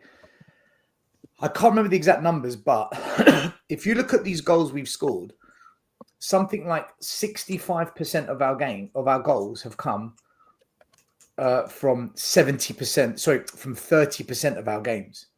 So the majority of our goals have come from a small percentage of games. Wait, hear me out. And the majority of games, we don't score nowhere near as many. So what you've got is, for 30% of the games, we've got an average goals per game of almost 3. But for the majority of games, our average goals per game is just over 1. So it is very, very heavily swung. If you just look at the number of goals we've scored in the league, 36, you'd think, fucking hell, this lot score loads of goals. But the majority of those goals have come in 5 games. That's the problem we've got. We're inconsistent with the volume of goals being distributed across the games. We either score loads or we can't score at all, or we just struggle. No, I disagree, because how many games has there been where we haven't scored? How many goals games has there been where we've scored none? 2. Arsenal, Palace. That's what I'm saying. So it's not like we're not scoring the goals. No, but I think again, I think we're finding something to blame rather than look at the other side of the pitch. For me, if the defense could defend, 1-0 wins the game. Who cares? We've got the second best defense. Could sort out a defense and tell them how to defend. It wouldn't be agreed. That's my point. Again, I blame the defense solely on Ange. Yes, they make mistakes, but there's 10 times more on our defenders than pretty much any other club, because they've got to do about 10 different bloody things. And it's the tactics when it comes to the defense. How many teams do you know basically play it with 2 at the back? Because that is literally what we do. But Dan, 70% of the games this year, on average, we scored just over 1 goal in the league. That is a problem. I think that can't be. It is. I looked at the data. Over 70% of the games, we haven't scored more than 1 goal. 70% of our league games. I'm just talking Premier League. I'm not looking at cups as well. In the Premier League, something like 70% of our games, our average goals per game is 1.25, something like that. But I think you're just looking at this season, where we've had a couple of 4-0s in that. Mate, we've had a lot of 4-0s. We smashed Everton. Yeah, I'm talking to James. I'm saying James. Smashed. That's United, what you're looking on. You're looking at short, not long. Smashed Southampton. There's 5 or 6 games where we scored 4 or more, and that means the majority of our goals have been scored in those games. But then there's a lot of games like Ipswich, Bournemouth, Palace, Arsenal, Newcastle, Leicester, and it goes on. We've scored 1 or 2, and it drops massively. We're actually not. What's the word? We're not consistently clinical. We're either unbelievably clinical or we struggle. I don't know why that is, by the way. I don't know why, because surely if you've got good attack, good attack. I understand. I understand what you're saying, but from my point of view, if you score 1 goal, sometimes that's got to be enough. Of course, against Ipswich, you expect it to be enough. Exactly. I agree. Even your general, even if you're at home against whoever, sometimes you have to win these 1-0 games, and that's where I kind of agree with what you're saying. That's the other. James, let me show you something. Oh, did I delete it? Still, if you include games where we score 4 and 5, we've played 5 games, scored 21 goals. That's my point. 21 and in goals. The other 11, we've scored over 60% of our goals this season in 5 games. 7 over 12. It's nearly 60%. It's about 57%. Yeah. That's my point. If you go on it like this, the stats lie with the goals, basically. Same as they do with players sometimes. If you look out of the goal we've got, the goals we've got, the majority of them have come from 3 games. Five It's games. like it's 5 games. okay, 5 games, and then other games we either haven't scored or we've only got 1. But That's it looks what I like just we've said. done That's what 10 Ian just times said. better. Yeah. Yeah, it looks like we're doing 10 times better than what we are, isn't it? That's where the stats on goals can lie. Like with a player gets 2 hat tricks and a goal in say 15 games. It looks like he's done well, but he's only scored in 3 games. If we could score 2 or 3 goals every game, that changes our season. We're in the top 4. If we could score 2 or 3 every game, then we're a different team. At the moment, we either score 5 or 1. In 7 It's games, nuts. we scored 0 or 1. Ian, that's the exact point I was trying to point out. I went through it all the other day, and I'm It's thinking, nearly half the how the games. fuck can we have the best goal stat in the league with the top scorers and be 10th? It must be the defense. So look at the defense. Got the second best defensive record. It doesn't make sense. But when you look at the breakdown of our goals, we score too many in some games and not enough in the others. Our defense doesn't look good on the eye, and we know it's not great. We know it's not. But if you just spread the amount of goals we scored out, but kept our defense the same, we are 3rd or 4th in the league. We jump right up the league. Yeah. Yeah. No, that's why I say when we're good going forward, we're very good going forward. But I think defensively, you look at some of these games, and yes, Vicario has got us out of trouble several times. I don't want anybody. I don't want to hear More anybody. than that. I used to say when he used to get criticism, you'll only realise how good he is when he's not there. Absolutely. He saved us. Even chances that you think are guaranteed. I watched Arsenal, the last few games against Arsenal yesterday, that big long ball over the head and over the top, and then they put it in the bottom corner. For me, personally, Vicario saves that. The week before that, where I'm not sure who it was, I think it was Newcastle, run down the outside of inside the box and cut it back. Vicario saves that, and we've seen it time and time and time again. And I think now we haven't got somebody saving our arse when we shouldn't even be saving our arse. I think we're now noticing it a bit more. Also, I think in a couple of those matches that we lost, like 1 or 2-1 or whatever, I think we are a bit lucky to not concede more. Like especially Bournemouth. Who else was there? Terry, this is wrong, by the way. Yeah. This is wrong. Sorry, go on, Michael. Sorry. Yeah, because that's 14 games. We played 16, and there wasn't a game that was 4-3 in the Premier League. I think you need to look at just Chelsea. Oh yeah, Chelsea. Sorry, there's 2 games missing. Yeah. There's 2 games missing. We've played 16 games. Yeah, but still, I think the No, issue. The 2 draws are missing. I think the issue is that when we are. Yeah, I think the issue is that our offensive structure. I think when it works again, when the opposition team doesn't figure out how to stop us, I think we are actually creating some good chances and capitalizing on them. Right? I don't think it's a out of the blue thing where you score 4 or more goals in 7 games in the league, right? But I think as soon as we are figured out, I think the game will always be on the balance, right? You can even make a point that Chelsea didn't really figure us out defensively, right? They didn't figure out our offense, right? We actually had plenty of opportunities to score. We just weren't clinical, right, against them. But I think teams like Fulham, Bournemouth this season, I think Newcastle, I think they figured out how to play against us, how to stop our offensive, drills, whatever we had, right? We talk about the overlapping runs, cutting it back. I think we have this thing drilled quite well. And if it works really well, right? Like it did against Villa, City. City maybe is a bad case, right? But Villa, West Ham, Southampton, all those clubs, right?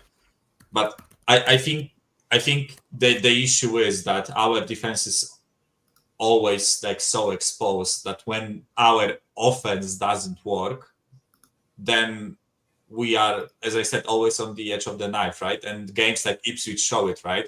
I made a point like a week ago. I personally think that scoring 1 goal against Ipswich at home should be enough to win against them, right? Or at least draw, because Ipswich should never be scoring 2 goals at your own stadium, right? Respectfully to Ipswich, right? But a newly promoted side, without much history in the Premier, recent history in the Premier League, like they shouldn't be coming to your ground and scoring 2 goals against you, right? If the team is serious. So the way I look at it, right, I think 1 goal against Ipswich should be enough to at least draw, right?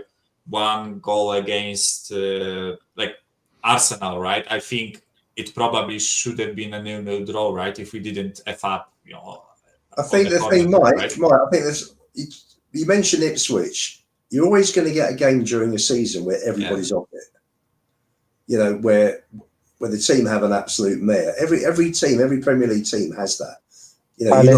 Leicester, Ipswich. No, Leicester wasn't. Leicester first 55, we were excellent. We should have been 4 or 5 up. Yeah, but we can't keep doing this though, man. You can't keep saying the whole match, the whole game against Ipswich, we were rubbish. The whole team were off it.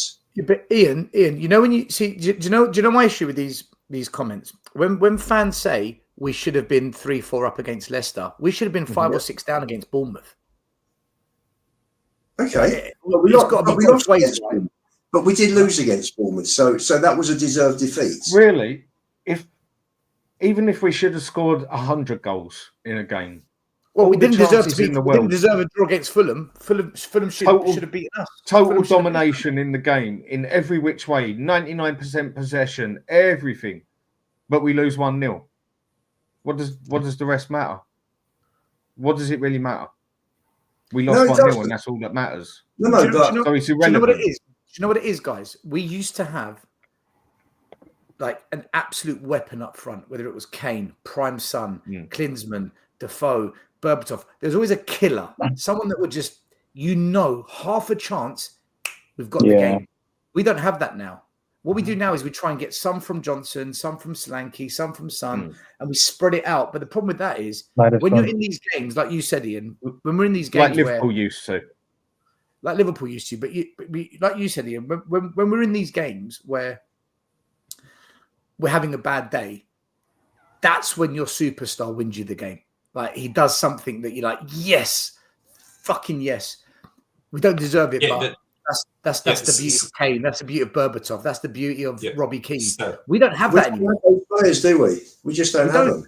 Yeah. Gareth Bale used to put us out of the shit all the time, man. Yeah. That was my point, right? So basically, I think like when you look at our offense, I think like we have a good system in the offense, right?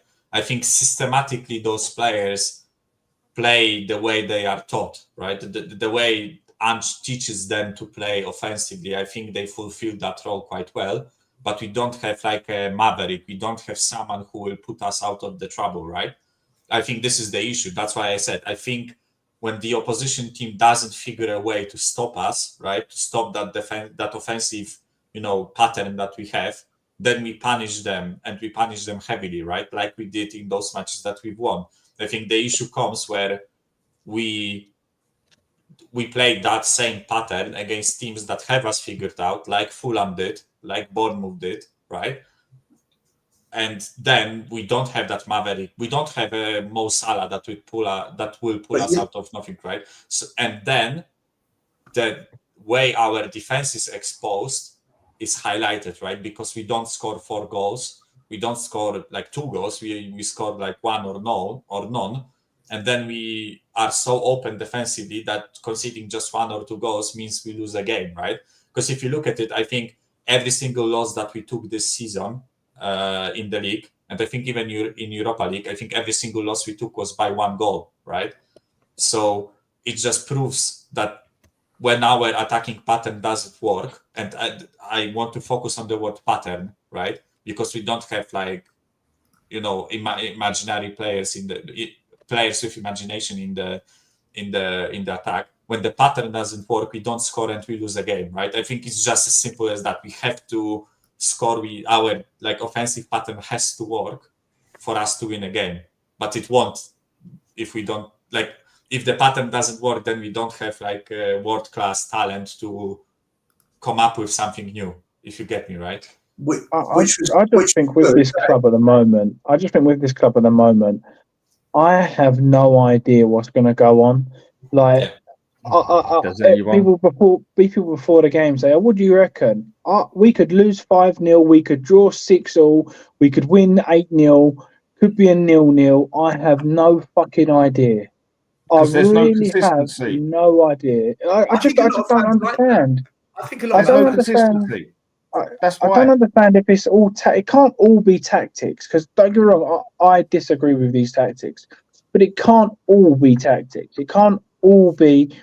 No, you know, we saw. I don't know if it was a couple of games ago where Son put that ball in from deep and whipped it all the way across the box, past about 4 players, and Brennan Johnson taps it in, and you think, oh my God, that's the Son of old. And then you get Son today that doesn't even touch a ball. Or you'll get Johnson, that finish, I'm not sure who it was, where he beat his man, cut onto the left foot, banged it in the bottom corner. And you're like, hold on a minute, where's that guy? And then today, Dominic Solanke, I've never seen him do that in a Spurs shirt.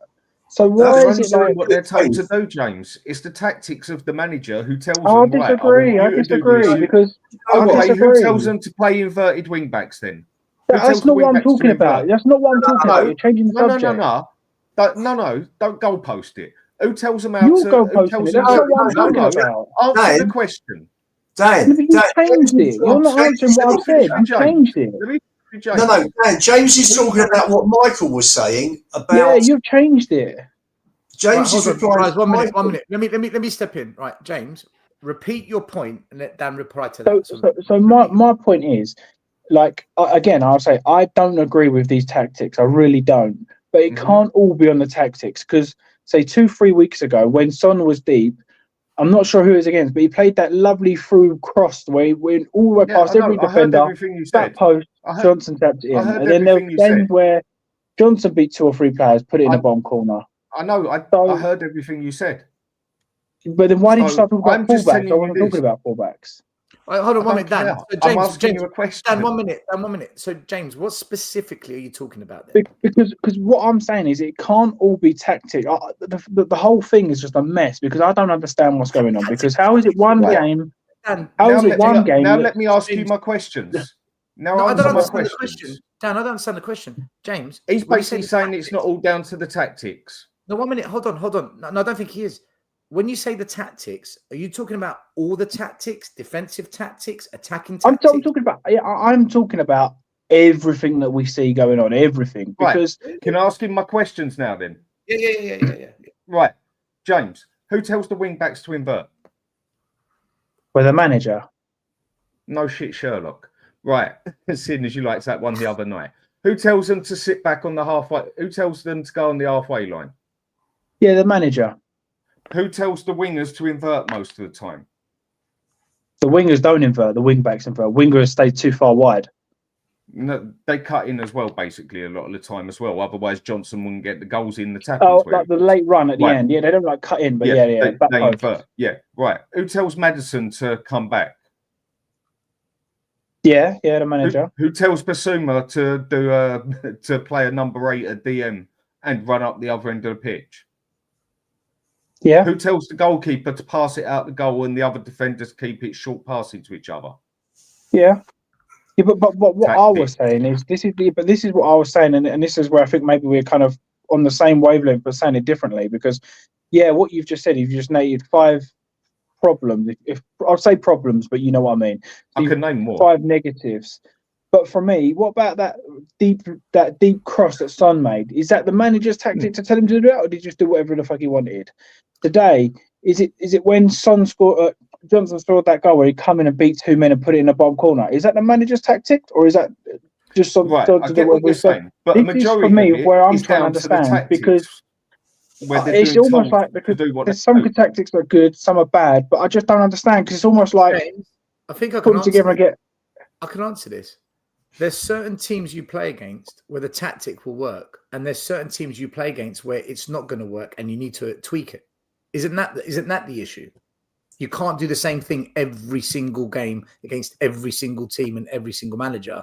Yeah, You I would say yeah, but we don't even try to do the same thing every game. I don't feel, and that is where I don't understand it because, like I said, that one cross from Son, the I only haven't thing seen we him ever do that changed, since. but James, don't you think the only thing we ever changed is sometimes we've stopped inverting both fullbacks, but we always try to play out Yeah, from the back. We always push the defense up high, except for Man City. We always look to go down the wings and whip the ball across the box, and we always press. Those things I don't think we ever change. yeah. So Sometimes we drop back a little bit and don't invert. That's it. That is basically all we change. But this is why, in reply to what Michael was saying, this is why, for me, I was so pleased to see Solanke's goal because the ball's come to him. He's on the left-hand side of the box. He's surrounded. He's got two defenders in close proximity. All of a sudden, bang! He's left them for dead. Ball's in the bottom corner, and we don't see that too much. You know, the first goal, Porro's had a shot from 25 yards. We haven't had many of those this season, have we? Ball's come off the keeper. Solanke's reacted much quicker than their back three. Ball's in the back of the net. Finished, done. And that's why, you know, Solanke's goals were. I was really pleased with those whole. You know, the way those goals were constructed. The second goal, Spence did well, held off several players in the build-up. The ball finished up. We could have Sevsky putting it in the back of the net. I've got to say, I don't know why Amrim changed the goalie, man. I don't know what he was thinking. That goalie was bang average. Should have gone with Anana. But that was a weird one tonight. I wasn't impressed by their goalkeeper at all tonight. Good for us because it's given us. We was linked with that guy. We was meant to sign that guy last season. That's that Turkish guy that we was meant to buy. They had a really good season. He was quite good in Turkey, right? But yeah. Turkey, great. But do you know what? Like I was saying, better league than Scotland. For me, I think maybe the point I was saying is not maybe definitely. It is. From my point is, I think maybe that even if these tactics work or don't work, I don't think the players fully believe in it because they're doing different things week in, week out. It's not like we've seen the back post goal continuously tried. It's like 1 week we'll try that, next week we can't, next week we'll do this, 1 week we'll invert one side, then we'll invert both sides. No, I think it's steady. I think his tactics are fairly consistent. The way, I'm not saying they're not. I'm just saying I don't understand how 1 week one could work, next week it can't, and it's not like we're playing high team, low team because we've played Arsenal, Newcastle. Some teams they go about. I've noticed with Spurs, if a team presses us and is quite aggressive with it, we can't handle it, and I think Man United showed it. Yeah, I agree. I thought we were playing out well from the back, but particularly first half, they were closing us down. We were looking right, virtually in front of us in the corner flag. And you had Spence and Gray trying to work with Basuma, trying to work the ball out. And most of the time we came out with it. United were pressing, but I think when Man United made the subs, that they looked different. They looked more aggressive. I thought they pressed better in the second half, and the moment they pressed better. I think the first half was the best team I've seen press us this year that suffocated us was Crystal Palace away. I couldn't believe what I was watching. It's almost like they were choking us when we didn't know what to do. Yeah. Also, to back your points there, right? I think the games we've struggled the most this season were against like really physical teams, not necessarily the most technical, but really physical, right? When you look at it, Aston Villa doesn't press that much, right? City, their press is all over the place this season, right? They are, off balance really, right? But when you look at it, Fulham and Bournemouth, what they lack in like quality and, and flamboyant stuff, whatever, right? They make up in hard work and running around and just pressing you and trying but Michael, you, right? That's the other thing I've noticed. Teams that press us aggressively, we don't know what to do. But teams that don't give us loads of space behind, we also don't know what to do because they're a bit deeper and they look to hurt us on the counter. So when we played Fulham, Bournemouth, and there's one other team, Bournemouth, Fulham, and Arsenal, they were very, very well organised throughout the game and they kept shape. We got a couple of chances, but that was it. Yeah, so when teams do those two things, that's when I think our tactic completely falls apart. Yeah, but Bournemouth pressed the fuck out of us, right? That's why I mentioned them in the pressing part. Yeah, right? I agree. Yeah, because when you look at it, right, Crystal Palace, Bournemouth, Fulham pressed really well. Newcastle, Arsenal, and Ipswich just low blocked the hell out of us, right? And what's Low the blocked other us. loss? But look what they did, Michael. They low blocked 1-1. us, but they Yeah. attacked all the space down the wide areas. Yeah, all That's this. what they Yeah, did. so basically, I agree with you, right? That's why I said I want to like back up your point with examples, right? I think when you watch it, right, I think the games that we've won this season were against teams that either weren't really organized at the back or weren't good at pressing, right? Which is that there are some teams in the league that aren't both, right? There are some teams that just play mid-block, give you a bit of space in behind, and they don't really press you. No, but you know, Everton, Villa, West Ham. West Ham tried to, you know, do that like mid-press thing, and it didn't really work against us, right? So I think there are teams. Villa do that as well. Villa do it. Yeah. So that's the point. It doesn't work against us, right? I think you either have to play like an extremely low block, you know, 11 men behind the ball and catch us on the break, or you just have to press the hell out of us, right? Completely two different play styles, but I think we like struggle with the extremes. I think we are really good against those teams that don't focus on either of those, right? Yeah, that's probably why we look like that's probably why we don't know what we're going to get each week, because we don't know what we know what we're going to do. We don't know what the opposition's going to do. That kind of determines how the game's going to go normally. We know we're going to go for it. We know we're going to try and entertain. We know we're going to throw the kitchen sink at it, but it's what the other team does. And I think it's who we are, mate, isn't it? It's who we are. Still, the cup treble's still on, mate. We're virtually at Christmas, and it's still on. Let's listen. Let's the treble. My God, Ian, you're going to be the death of me. Let's and it's still on, is it? Let's talk about that, because there's people in the chat saying, what do you think about Liverpool home and away? The second leg's at Anfield. For me, if the second leg was at Spurs, I'd say we got a chance. Now I don't see it. Saying that, we don't know what players each team's going to field. I think Andrew goes strong because he's been going strong the last 2-3 games. If Liverpool goes strong, they're the favourites. Also, Sammy Mehmet, big up Sammy and the boys. Sarr and Maddison missed the first leg. They're both suspended. So that means we're going to have to play Bentancur, who's back, Basuma, and then either Maddison or Kulu. If one of them gets injured, we've got a sub. We literally have no one to go. Suspended. Madison is suspended. Right? Oh, sorry. So, it has to be Kulu then. Yeah, there you go. Archie Gray in the 6. Will it happen? I don't think it's ever going to happen. No, not when they're all back. Bentancur, Bissouma, Kulusevski. This will be the midfield. Like we can, unless we sign a midfielder in January. But you know. Let me bring in Alex. Just a couple of super chats quickly. Big up to my friend from university, Girish, otherwise known as G Chain. He's an Arsenal fan. Evening all. Stel, see you in the final, bruv. North London Derby Cup. I do not want that. I'm telling you now, I do not want that. But that's just heart attack, especially the way we play. Imagine us against Arsenal, the final, the way we play. Big up to Sava. He says, if I die, you just know the cause of death is heart attack after watching an Ange team play. Liverpool should be nice and easy. The quad is on. Enjoy the show, everyone. Is that Ian? Is that Ian? Is that Ian or Sava? Alex, how you doing? Tell us how. Before I'm going to shoot. Yeah, big up, James. Got work early in the morning, so I'm going to have to shoot. Big up, Alex, for joining, mate. Sorry I couldn't stay. But ultimately, for me, if we look at a bigger picture, we're in the semi-final of the cup, and me personally, that's what I've been asking for. So, yeah, I like to debate all the good and the bad. Ultimately, we're in the semi-final of the cup. Let's do it. Let's see where we can go. Absolutely. Take care, boys. Liverpool next. Big up, James. Take care. Thanks for coming on, bro. Have a good one. Still, can I just say, do you realise we now have a global superstar in our midst? Hey? Here we go. Anybody see Fox Sports News?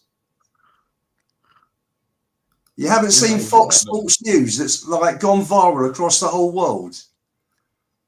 No, I'm not on Twitter. And Mr. Box Office on there. Did you not see it? You haven't seen it? Oh my God, you're on Fox Sports News from Australia. I reckon they phoned you up and said, Alex, will you come on the show? We'll get you a date with Kylie. But 1 minute, is this a joke that I've missed here? Because I I'm don't being get 100% serious. 100% serious. They had What happened? Brian and Alex both. Brian was Anjin and Alex was Angel, and they had them on Fox Sports News When was this? the last few days. What Fox Sports News called them two up and said we want to interview you? No, they showed film of both of them talking about Ange. Well, if anyone's got a link in the chat, can you send it to me? Listen, I don't know. Let me go get my phone. Let me see if I can find it. Let me see if I I can spoke find to it. Brian yesterday. He didn't say anything to me. I didn't know. Well, Alex. I spoke to Brian yesterday, and I said, you know, I can't believe you take my phone call. He started laughing. He knew exactly what I was talking about. All right, well, Alex, you superstar. You're a mute, by the way, so you got to fix up now. You're a superstar. You can't be doing schoolboy errors. That's only Michael comes on with the mic off. No one else does that. Can't hear you, Alex. Now That happened once. Come on, man. the amount of times you've come on this show with your mic off, you start talking to Michael, your mic's off, and you go, "My." This is what you say. My bad, schoolboy error, rookie error. That's it. My bad, rookie error. That happens twice at most. I think that's happened to all of us. Alex, can't hear you. Can't hear you. We can hear you, mate. Come back in. Yeah, just dig it. Yeah. So listen, Liverpool. I mean, if there's one team I wanted either Arsenal or Newcastle, because I thought Arsenal back at our ground. We've done it in the past in the Carabao Cup where we've gone away to Arsenal. I think we got a draw or we were losing by 1 goal. Then we came back to White Hart Lane and we beat them. I think it was 4-1. It's when Jermaine Genius scored. So we're going back a while. And I thought, Arsenal, Derby Day, it's anyone's game. Newcastle, I think we can get into them, man. Like people say we should have beaten them at their ground. We smashed them at our ground last season. I think Newcastle was probably the easiest of the ties. The one I didn't want was Liverpool, especially if the nigga was at Anfield. And now that's exactly how it's played out. Listen, boys, I'll tell you now. If we can you hear me now?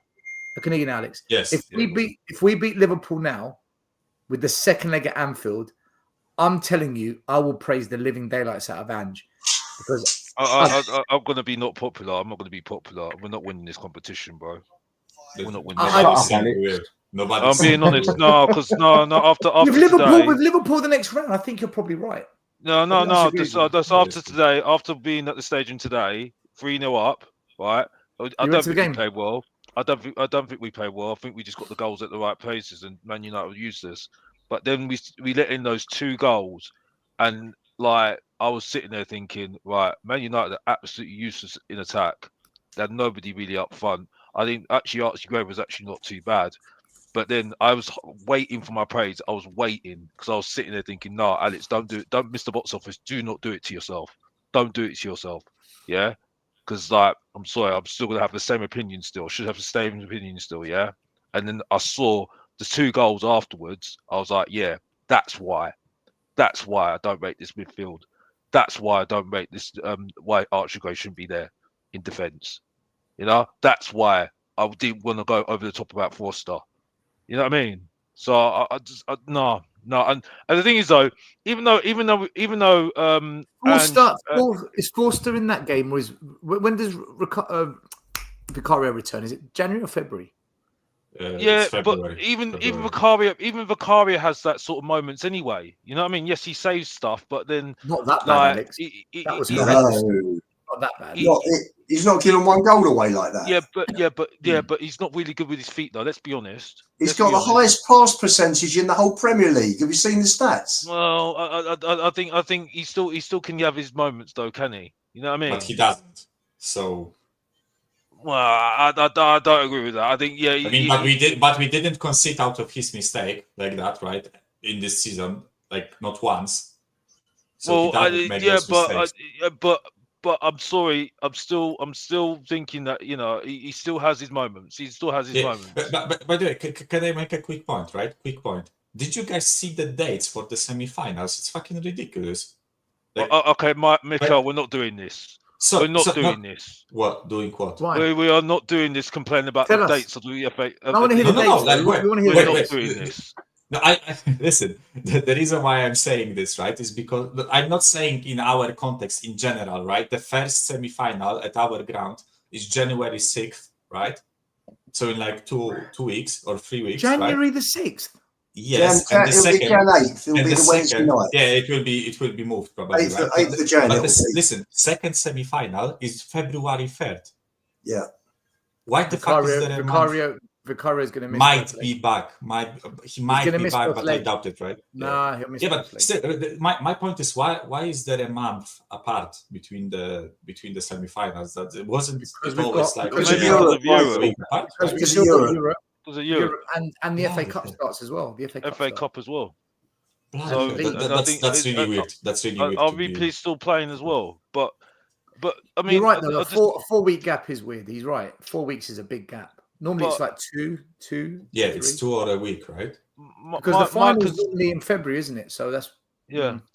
But my concern March is 16th, the final, I think. 15th, 16th, yeah. 16th. 16th. Okay. But the thing that concerns me at the Let's beat moment, Liverpool first. my Go on, my Mark, go concern ahead. is that my concern is at the moment is that those goals that we let in, and we lost composure straight away, and it heightens why. And the thing is though, even though Amarin's got a lot of work to do with that Man United team, I saw him more coaching on the sidelines than Ange. I've got to be honest. He was making substitutions, trying to change the game for him, and I'm not seeing nothing from my manager. No, I'm not really bothered about the way he is on the touchline, but he's coaching the team.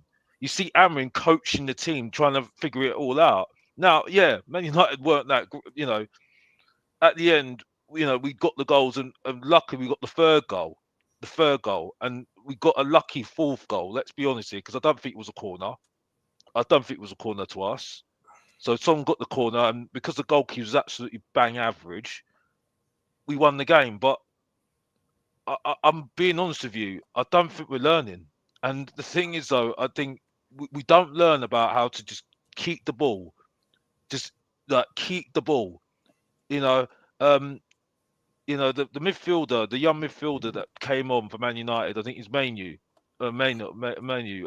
He was doing it, and he's 18 years, he's 19 years old. He's passing it around, trying to keep it tight, just keeping it going, keep it ticking, and we're just chasing around and we're getting tired. And even if we get through that semi-final by luck, right, then we've got to play at Wembley, and that Wembley's a big pitch, massive pitch. And you think that's going to work? Spurs ain't a small pitch though. We got one of the biggest ones.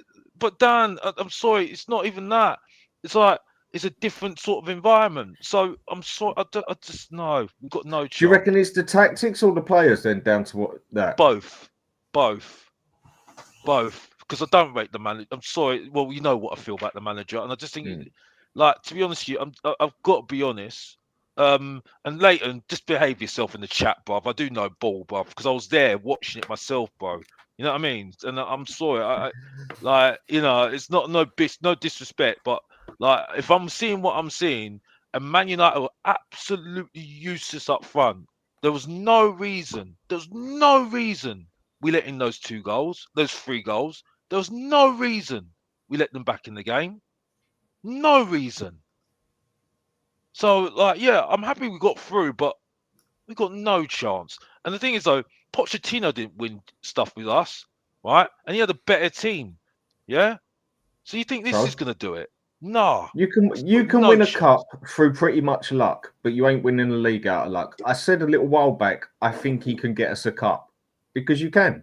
You can get luck, but I need to win see a cup it then, on luck. Dan, I need to see it.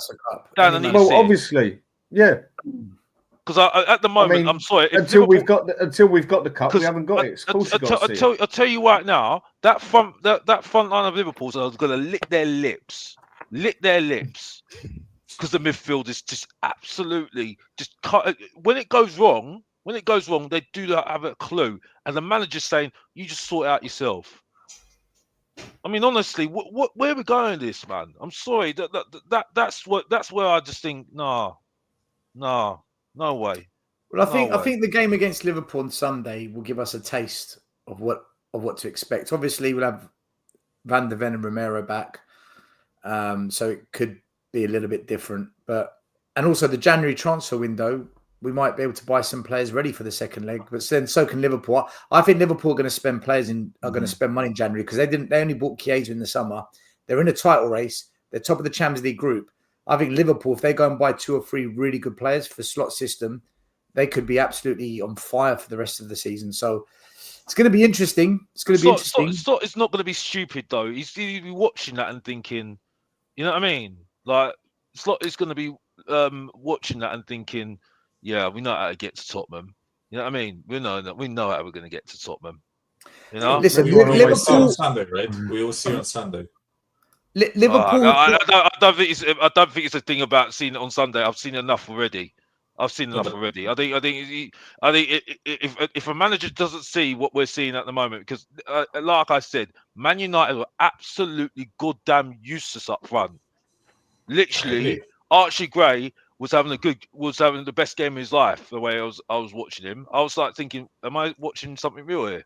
But then I was taming my praise for him because I sat there and thought, wait a minute here, it's all going right here. It's all going right here. So when it goes, when we have a bit of a downturn in the play, then we'll see whether he's real or not. And then I saw what I really needed to see. You know what I mean? It's not really his fault. It's the midfield. I'm sorry, it's the midfield all day long. Sorry, the midfield all day long. Needs Archie Gray in there, Alex, mate. That's what you need. Well, I don't know about that. I think we do need a midfielder because I'm sorry, and like if Liverpool want to improve their midfield, not in a million years. He will, Dan. He will. I'm telling you, he will. Do any of you think we can beat? No, let me rephrase this. Do any of you think we're going to beat Liverpool in the semis over 2 legs? No chance. No chance. Highly doubtful, but we've got a chance. Yeah, listen, there is always a chance, right? But the probability is. I've got to tell you, who expected Chelsea to beat Barcelona and then go and beat Bayern Munich on their own grounds in the Champions League semi and final? Chelsea had an different quality of team. But Barcelona were brilliant. Just a little bit different, you know, just a little bit. Ian, what did you just say? No, can I give a better No, example? I'll give him that. The fact that they went to Bayern example? Munich in the final and done it, fair enough. Can I give a better example, right? Who expected Portsmouth and Swansea to win that cup, right? Because Portsmouth won the FA Cup, I think. I agree. Yeah, but they had Diarra, that's why I'm saying. They had Kunu, they had loads of. I could name all those players, proper midfielders, proper players. We ain't got proper players. Alex, don't get hell, and Harry Redknapp as well. Alex, don't guys, get riled up. I agree with everything you guys are saying, but over 2 legs with the second game at Anfield for me is the killer. Yeah, if the second leg was a White Hart leg, low. right, if we went up to Anfield and we lost 3-1 or 2-0, and the second leg was at Spurs, I'd say, do you know what? If we get that first goal at our ground, our fans desperate for a cup final, I reckon we might rock the boat. But the second leg at Anfield, I think we need to go up there with a 3-0 win at home. You probably do. Still, would be enough. Hang on. Etihad fucked up as well. Etihad second leg still. We went up there with a 1-0 lead. City were like killing everybody in the Premier League. We own Man City. We own Man City though. Like we own them. No, Liverpool is different. You go up Anfield and that, and if we've got the defence we got at the moment, and we haven't got at least Van der Ven back, Archie Gray ain't going to stand a chance with that lot. Van der Ven should be back, right? Both of them should be back for the second leg. And Van der Ven for the first leg, right? Here's a question for you boys, right? I know the answer to this. In the last 100 years, how many times have Spurs won at Anfield? About 8, Once. innit? 9? Twice. 8? 3? 4? 4. I think it's 3. I think it's 3 in our entire. It's 3. It's 3 in the league, 1 in the cup. Correct. One in the League Cup. No, So on sorry, average, one in the FA Cup. on average, FA we win at Cup. Anfield once every 25 years. And the worst thing about this year, this is why I say we're not. And we're going to go out there playing kamikaze football. The worst thing about this year, right? Yeah, well done. We won. We got through to the semi-final. I get. We should be happy. I get it, but the thing is, though, that fixture list now has got worse for us. And the thing is that we're complaining about it. We'll complain about it in December or November. We'll complain about it in November. We've made it worse for ourselves. I'm not complaining because that's at the end of the day. If you want to win competitions, you want to go deep in competition. This is what you got to deal with. You got to be in them. You got to be in them. It does help. Yeah, it helps. You know, we're going to have a lot of games now, and we're going to have to. You know, and people are going to say about injuries as well. But if we keep on playing like this, the injuries are going to build up again. Guys, I'm going to be honest with you, right? Even if we somehow won 4-0 first leg, I wouldn't be confident going to Anfield. I'm being serious, and I'm not joking. Mike, the crazy thing about last year's game was that for an hour, we were absolutely battered up there. Mm-hmm. And we were 4-0 down. He made 2 or 3 subs. Richarlison came on and he was absolutely superb.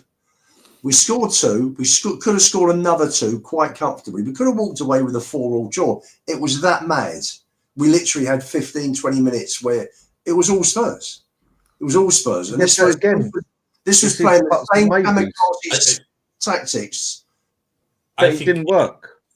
You know, I think the issue is, right, because actually when you look at our history against Liverpool when Klopp was in charge, right? That's had to get rid of my cat, sorry. When you look at our history against Klopp's Liverpool, we are actually like not evenly matched against them. That's overdoing it, right? But I actually think the games were more like balanced than you would think. I think we lost a couple of times to them at home. We definitely lost at Anfield, but it was always like 2-1, 1-0, 1-1, 4-3, 4-2, whatever. Like you get the point, right? I think the issue is that we haven't played against Slots Liverpool yet, right? We don't know how we will match up against them, right? Because that's a different system, different approach. I think they are way more like reserved at the back. I don't think they give you much chances. And I just fear that first, I think when I mentioned that we struggle against teams that press really well but are also compact at the back, right? One of those two. I think Liverpool is both. I think we will struggle against them. I think they are a good matchup against us. Listen, we will see, right? By the way, that speaking of Anfield, that Conte 1-1 draw when Højbjerg had the game-winning shot 96th minute and he tried to pass it. That was that 1-0 under Mourinho, where I think we lost in like at the time Firmino headed 2-1, where Bergwijn missed those 2 sitters. He hit the post twice. I don't know if you remember. So like we had opportunities to win there. I just think this place is like Anfield is just like, you know, like magic things happen for them, right? That's why I said even with a 4-0 lead, I don't think I would be confident, right? Because Barca went there with a 3-0 lead and they've somehow choked it, right? So if Barca can do it, then listen, the kings of choking, I think, can do it too, right? Do you know what? For me, I think we got the worst draw out of all the draws. Yes. This is the worst one. Definitely. Liverpool, Without second leg. I think it's the worst one. Even the way the tie has panned out, for me, this is just absolute bullshit. But you know what? We haven't had a lucky break. Well, we haven't had a generous tie. Mm-hmm. Okay, Coventry was meant to be an easy one, but we made that hard work. But since then, we haven't had one easy game. Do we ever have an easy game, really, when it comes to stuff like that? Because we always seem to find a way to lose when it comes to an important game. But like Liverpool got Southampton, Arsenal get Crystal Palace. Both. We get fucking United's, Man City's. Now we've got Newcastle Liverpool. got Brentford. Newcastle got Brentford, right? So even they had an easier draw than us, right? Thank God it was at home. Brentford away from home aren't that good. Brentford away from. Yeah, so that's why I said Newcastle. Like even they had. Oh, sorry, I didn't hear you. Yeah. They got This is Yes, just. I think last time where we got like quite like an easy route, although that's not necessarily too true. But when we got to the final under Mourinho, I think we played Brentford in the semi-final, and I think we played. Who was in the quarters? I think in quarters we played Chelsea at home, right? It was 1-1 and we won on penalties, I think.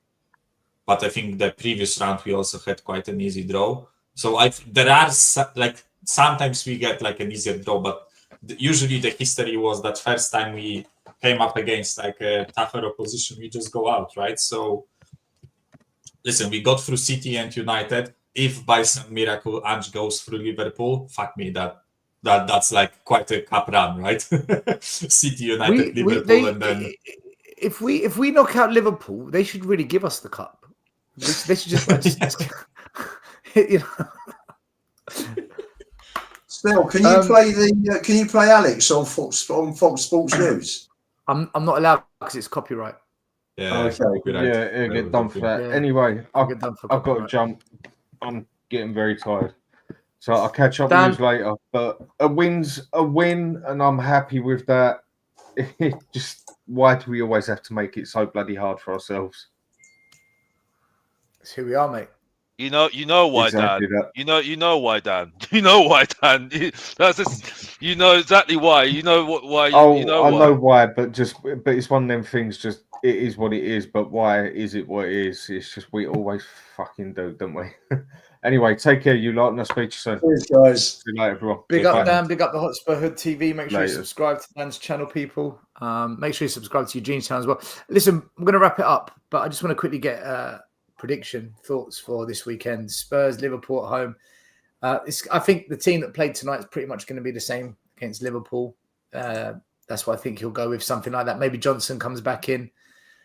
What are you thinking, Michael? Do you think we can pull a draw, maybe a sneaker win somehow, or are we going to get our pants pulled down and get taught a lesson? I don't know, man. It's like we said like earlier in the show. You don't really know what you get with Spurs. I wouldn't be surprised if we got spanked like 4-1 or whatever. I wouldn't be surprised if it was a close game, and I wouldn't be surprised if we somehow managed to sneak a win, right? The thing is that against like other managers, I have sample size, right? Against like Guardiola, I know how we played against Guardiola last season, right? Against Arteta, I know how we played last season. The issue is that I don't know how we will match up against Liverpool, right? I personally think they are a good matchup against us. I think their game focuses on our weaknesses, if you get what I mean, right? They press really well. And also, I think they are quite compact at the back. They don't really give you much space. So I would really be surprised if we won. But listen, if we do, fucking kudos to Ange, right? Because that will be 3 wins in a row. That's maybe a beginning of a bit of consistency. But I don't know. Like, I don't want to say it's a freebie, and I won't criticize him if he loses, but that's a bit of a freebie, if you get what I mean, right? I won't be mad if we lose to Liverpool, considering like the form they are on and the way they play. I wouldn't be surprised if we lost, and I wouldn't necessarily be like angry about it. Ian, what do you think about the Liverpool game on the weekend? Do you fancy us? Nope. 3-1, 4-1 Liverpool. Yeah. That's it. Just don't see any other score. I honestly think we've got lots of injuries. You know, I think they'll probably be at full strength. We're way off. You know, we're missing 4 major players for me in Vicario, the 2 centre backs, and Benson Core. And you know, players are being run into the ground. So you know, there's going to be a game where we are going to be whacked, and I think this could be it. This could be it. I hope I'm very wrong. You know, and I hope, you know, I'd be over the moon with a draw. You know, if we came away with a point with, you know, with the injuries we've got. Yeah. You know, and you know, he could have rested players if we'd have, you know, 3-0, 70 minutes. He could have made a raft of substitutions, but you know, most of them played for most of the game tonight, which didn't help.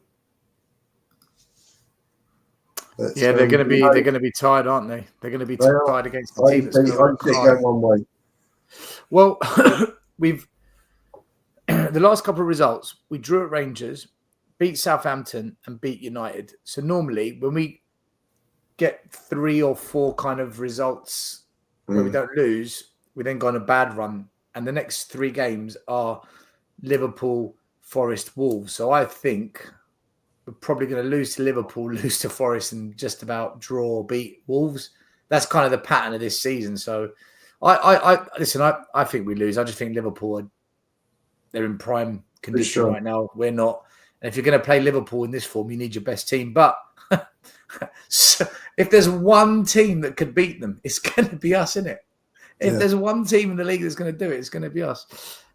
Alex, I think you're going to predict a loss, but yeah, you can tell us. I think we're losing because I think if Liverpool are smart, they'd play a tight game and just hit us on the counter, and their strike force, Salah's in wonderful form. I'll take any of their front players. Maybe not Nunes, but I like Diaz. I'll take Salah, obviously. Gakpo, yeah, take him. Jota, I'll take any of them. Agreed. Because and the midfield, I think we could get at them at their midfield possibly, because Gravenberg, he's good. He's been good this season, and the way that Arne Slot has transformed in is very good. But I think you can get at that midfield, yes, possibly. But the problem is I don't really rate our midfield at the moment. I think they've got the profiles of players that we haven't got, that they can spray the ball around for a couple of minutes and just slow the game down, control the tempo. We can't do that. So yeah, I think we'll score, but I think Liverpool will get a couple of goals. I think it'd be 3-1 Liverpool.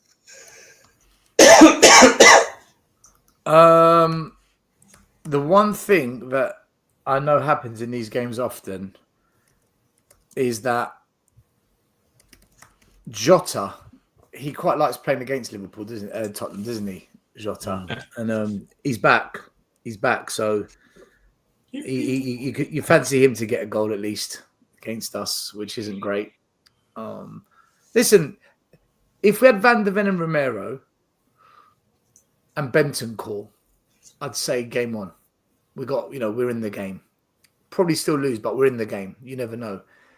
But without Bentancur in the middle and Dragusin and Gray against Salah, Jota, Diaz, Gakpo, I mean, it's just when Roma put pressure on us and we had Dragusin and Gray, we buckled, and we nearly buckled tonight again. Liverpool they're gonna bring it, man. They're gonna bring it. So it's just, I think it's a big ask. I think most Spurs fans expect a loss here, but like you said, Ian, if we get a draw, I think we'll take that. Take a draw. Yeah. So I think the concern is. Sorry, 1 minute. HD Sharp, I'm gonna ban you, buddy. Bye bye. I don't know why you're calling people on the panel wankers. Have a Merry Christmas. Enjoy the festivities, bro. For me, like it's the worry is that fixture list, because the way we play is just tiring our players out. Because the only thing I can make sense of it, what happened in the second half towards the end, is maybe tiredness, and it's the way we play for me. And I mean, Manu is just exactly what we need. I know he's very young, but he was spraying the ball around, controlling the tempo for Man United towards the end. And we just haven't got that sort of player in there to do it. And Andrew's not coaching them to do it. So, because I think the Man United manager, Amarin, he was managing Man United players. And I think he kind of knew. And it was turned into a game. It could have turned into a game like the Man City game back quite a while ago I think we had play repeat in charge when we were like 3-0 up, and then we ended up losing the game 3-4-3. Barton scoring the late winner, and it was just giving me vibes of that. I don't think it's going to stop, Stelios. I don't think it's going to stop because this guy just doesn't have a clue to me. I'll tell you what was pleasing, Alex. Just like second half against City, you know, they in the cup, they got a goal back just before half time, and everyone's thinking, "Cool, we're going to get a pasting here second half. We're going to lose maybe 4-2." But Spurs dug in, and when United came back to 3-2 today, Spurs dug in again. You know. No, I think I can see what you're saying about Man City, but they did have their second team out in that one. But this one, I do. Yeah, but today that wasn't. I think we got very lucky. There was times when Forrester, people, even the fans were telling him, don't pass it, don't pass, do the short pass, boot up long. And yeah, we did, stop, do some stoppages, yeah. But that was just way too late.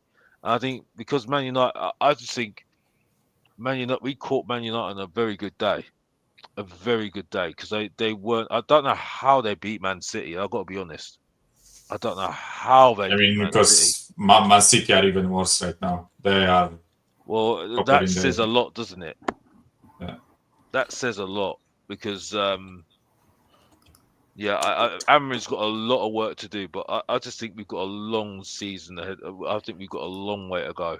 I don't think Man United have got that motivation they've had in previous seasons. I think they've lost that kind of drive. They've won everything, and it happens. You see it a lot with top teams. They have that blip where they just lose that drive. That's why Alex Ferguson said you've got to refresh it every year, 3 or 4 players.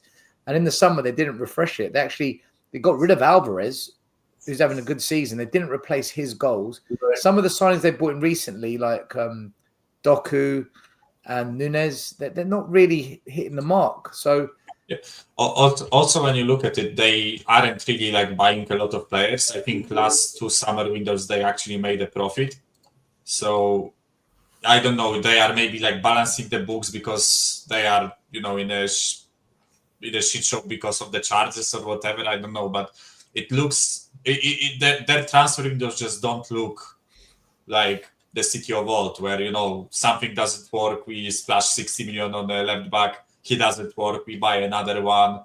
It doesn't look that way. It looked a lot more like it's not even that they spent what they got. They actually, I think this summer window they got like 80 million profit or something like that, right?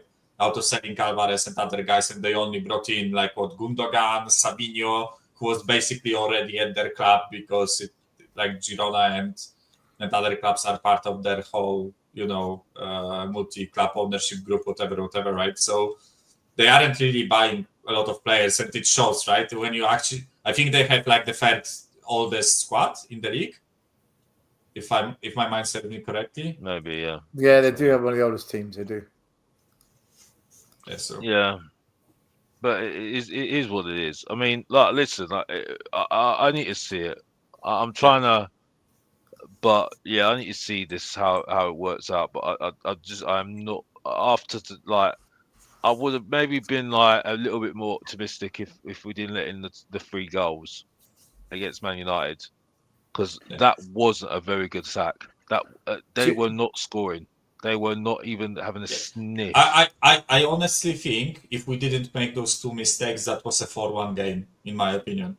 Because I don't think they made clear-cut chances where Forster had to literally put it out of the net or whatever, right? It's exactly. Not as if they created dangerous chances. So, listen, of course they did score 3 goals. They did press Forster and make him make mistakes, right? But it's it's not a goal created out of creativity or whatever, right? So, but that's the point. That's the point, Mikel. That is the point. It should have never come to that point. It should never. You know what I mean? Because we all everyone was sitting around me was sort of thinking, yeah, game over. I was sitting next to Nick, game over. Ben near me, game over. Do you know what? The issue we've got is that there's always something to put a doubt in our heads. There's always something to just not. You can't just come out of the game and say that was fantastic. Wow. For example, we beat Man United, and like Man United are bad, and they sat the manager to prove it. And you're seeing now Man United, they're a shit show. We beat City, but they've won 1 in 11, so it kind of tarnishes that win. It's very difficult to just ever say brilliant. So tonight we're 3-0 up. If we win 4-0, you're like, do you know what? That was a really professional result, but it's not. It's going to the last second. Somehow we let them back in. There's always something because of the way we play that just doesn't give you confidence, which is why now we're going to every game. What do you think the score is? 4-0 to them or 4-0 to us? I don't know which one it's going to be. That's ridiculous. It's ridiculous that we're doing this. And I think that's the issue at Spurs at the moment. We're just very kamikaze. We're just a kamikaze team. In the City reaction show that we did, right? I said that even when we were 3-0 up, I wasn't calm, right? And they didn't punish us, right? But a game like this is exactly the reason why I'm not calm when we are 3-0 up, right? Because this team is capable of just doing ridiculous shit and proving everyone wrong, right? You would think that if we go 3-0 up, we are probably winning this game easy, right? It was still on the edge of. I was still sitting on the edge of my seat and wondering how, those thoughts start, popping into my mind where I'm like, we are winning 3-0, we are going to lose it, everyone is going to laugh at us, it's going to be Spursy all over the media again, and it just creeps it back into your mind even when you are winning 3-0, right? And I will stand by my point, right? I think we deserve to win that game based on chances, because I don't think United created much, excluding those 2 chances that we gave them, right? So I know maybe the narratives will be different in the YouTube sphere and YouTube media. I personally think we deserve to win that game, but those mistakes are concerning because they are always there, right? It's not like we can calmly watch the game and just, be 3-0 up and know that we will win this game 3-0 up, right? It's always there is always a bit of a doubt, right? Same thing I had with City. The only, I have to say, the only result I was completely sure of was Southampton on the weekend, right? Because I knew they are not coming back from 5 goals down at the halftime, right? But other than that, I think there were some matches this season where we finished the game 4-0 and I still wasn't confident throughout the game, which is a scary thing. Right? I don't think they're coaching it. I don't think he coaches the team, and that's a team, and the leadership comes from the manager, the coach, and I saw more from Amorim than I was seeing from Ange. I'm being honest with you. From the coaches that he's got, don't think they're good enough, and it's just highlighted by what we saw today with the goals that we let in. I don't think we played well. I think we just got the goals in the right spot.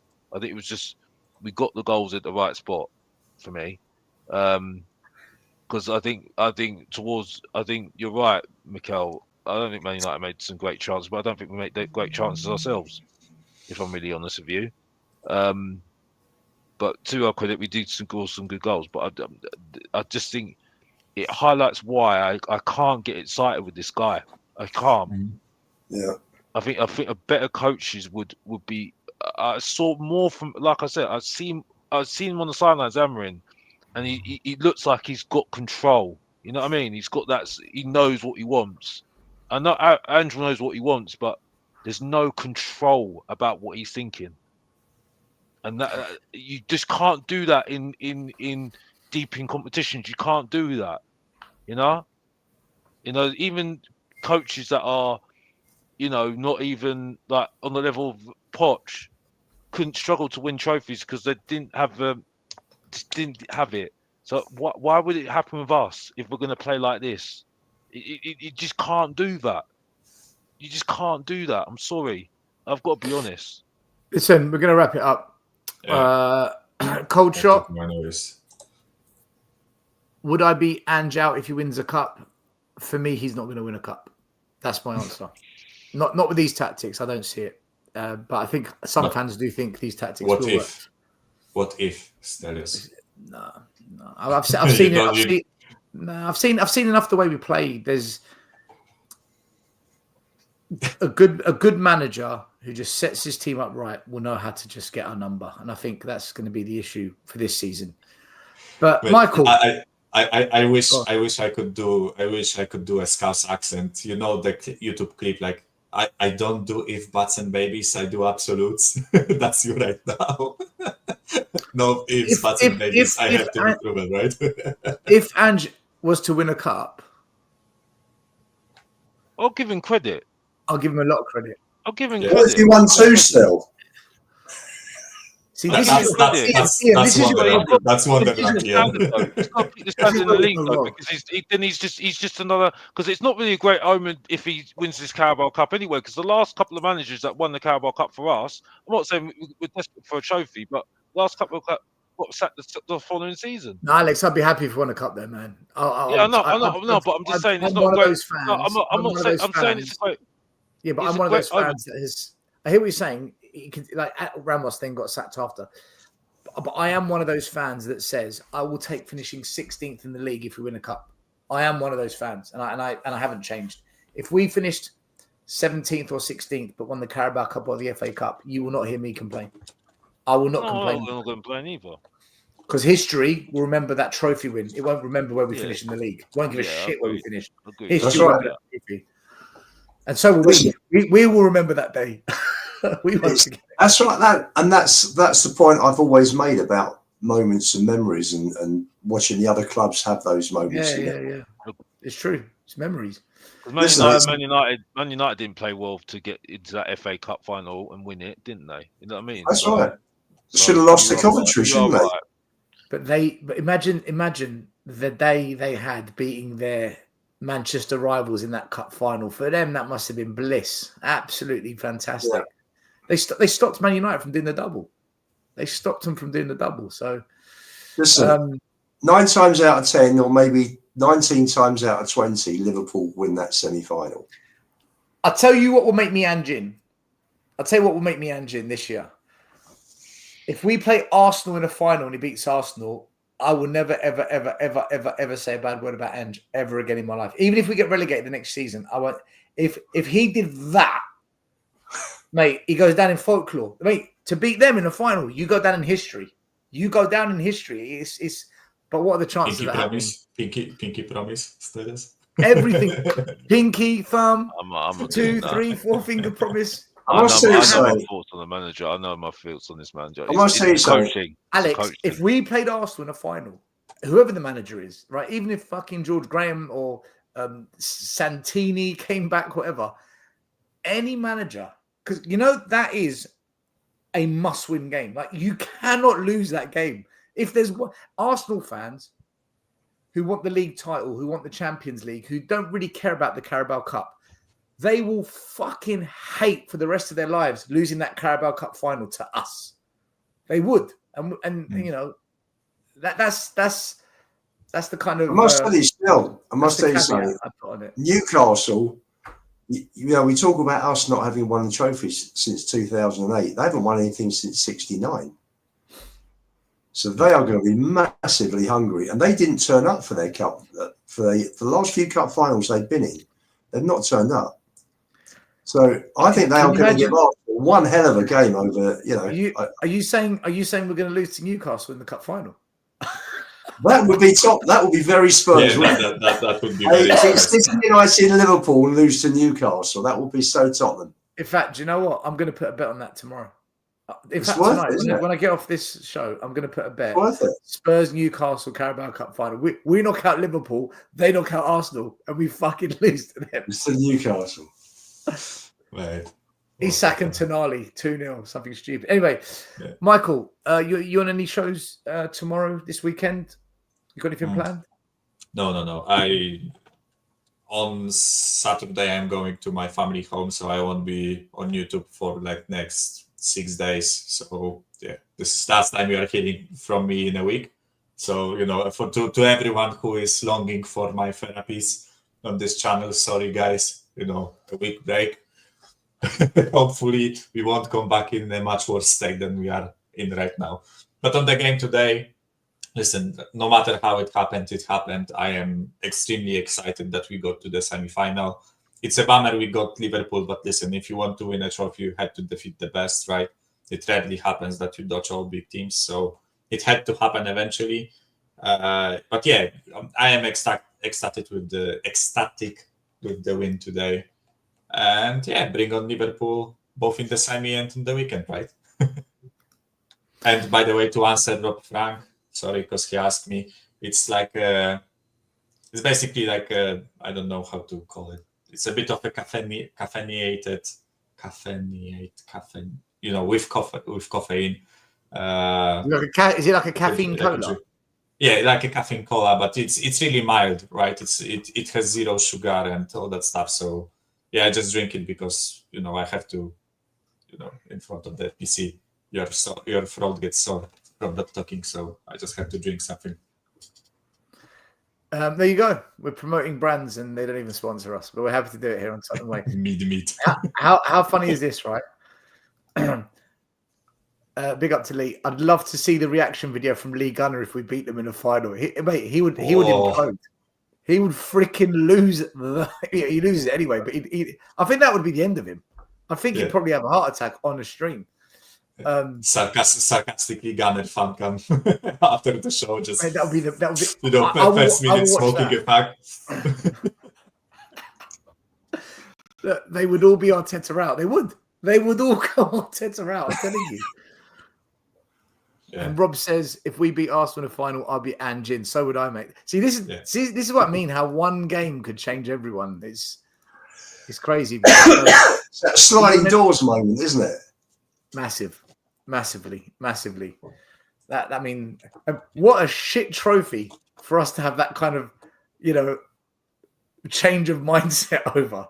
The Carabao Cup makes everyone Arteta out or Anjin. It's ridiculous, but what a mad world of Tottenham Hotspur. Liverpool on the Wednesday, Tamworth on the Sunday. That's ridiculous. It's going to be great for us. We'll beat Liverpool, lose to Tamworth. Yeah. Now that would be worth putting money on. You get some good odds there, wouldn't you? That's got about 500 to 1, 1,000 to 1. That Jesus, could you imagine? You beat Liverpool, you go and get knocked out by Tamworth. Tamworth, yeah. That is exactly how we run as a club. Are you on any shows tomorrow, Saturday, Sunday? Sunday with Saba, and I'm sure I'll jump on with you after that. Still. Yeah. We'll be live at some point. Sunday night. Catch. I hope the protest goes well on Sunday as well. I hope it's well attended. I'm waiting for the guy behind it to let me know when he's free so we can do a show together so we can talk about it and he can promote it and explain more about it. But he's busy at the moment, so I'm waiting on. I'm just waiting on that one. Alex, you got anything coming up next couple of days? Yeah, just watch out. Keep locked on Mr. Box Office TV. You'll get my reaction to the game today. You got a little bit of a spoiler today, anyway, on the show just now.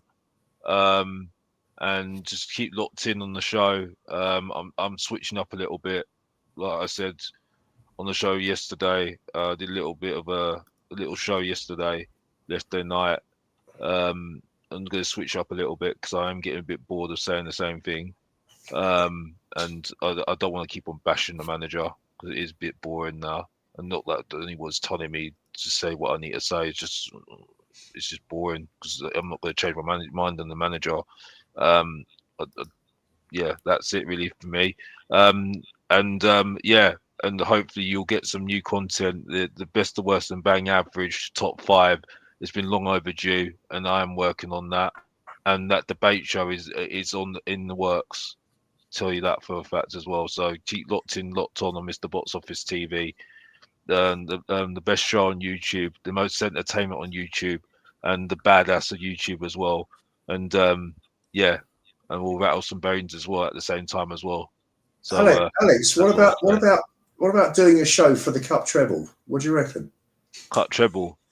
I've got more chance of getting married, mate. Anyway, moving on.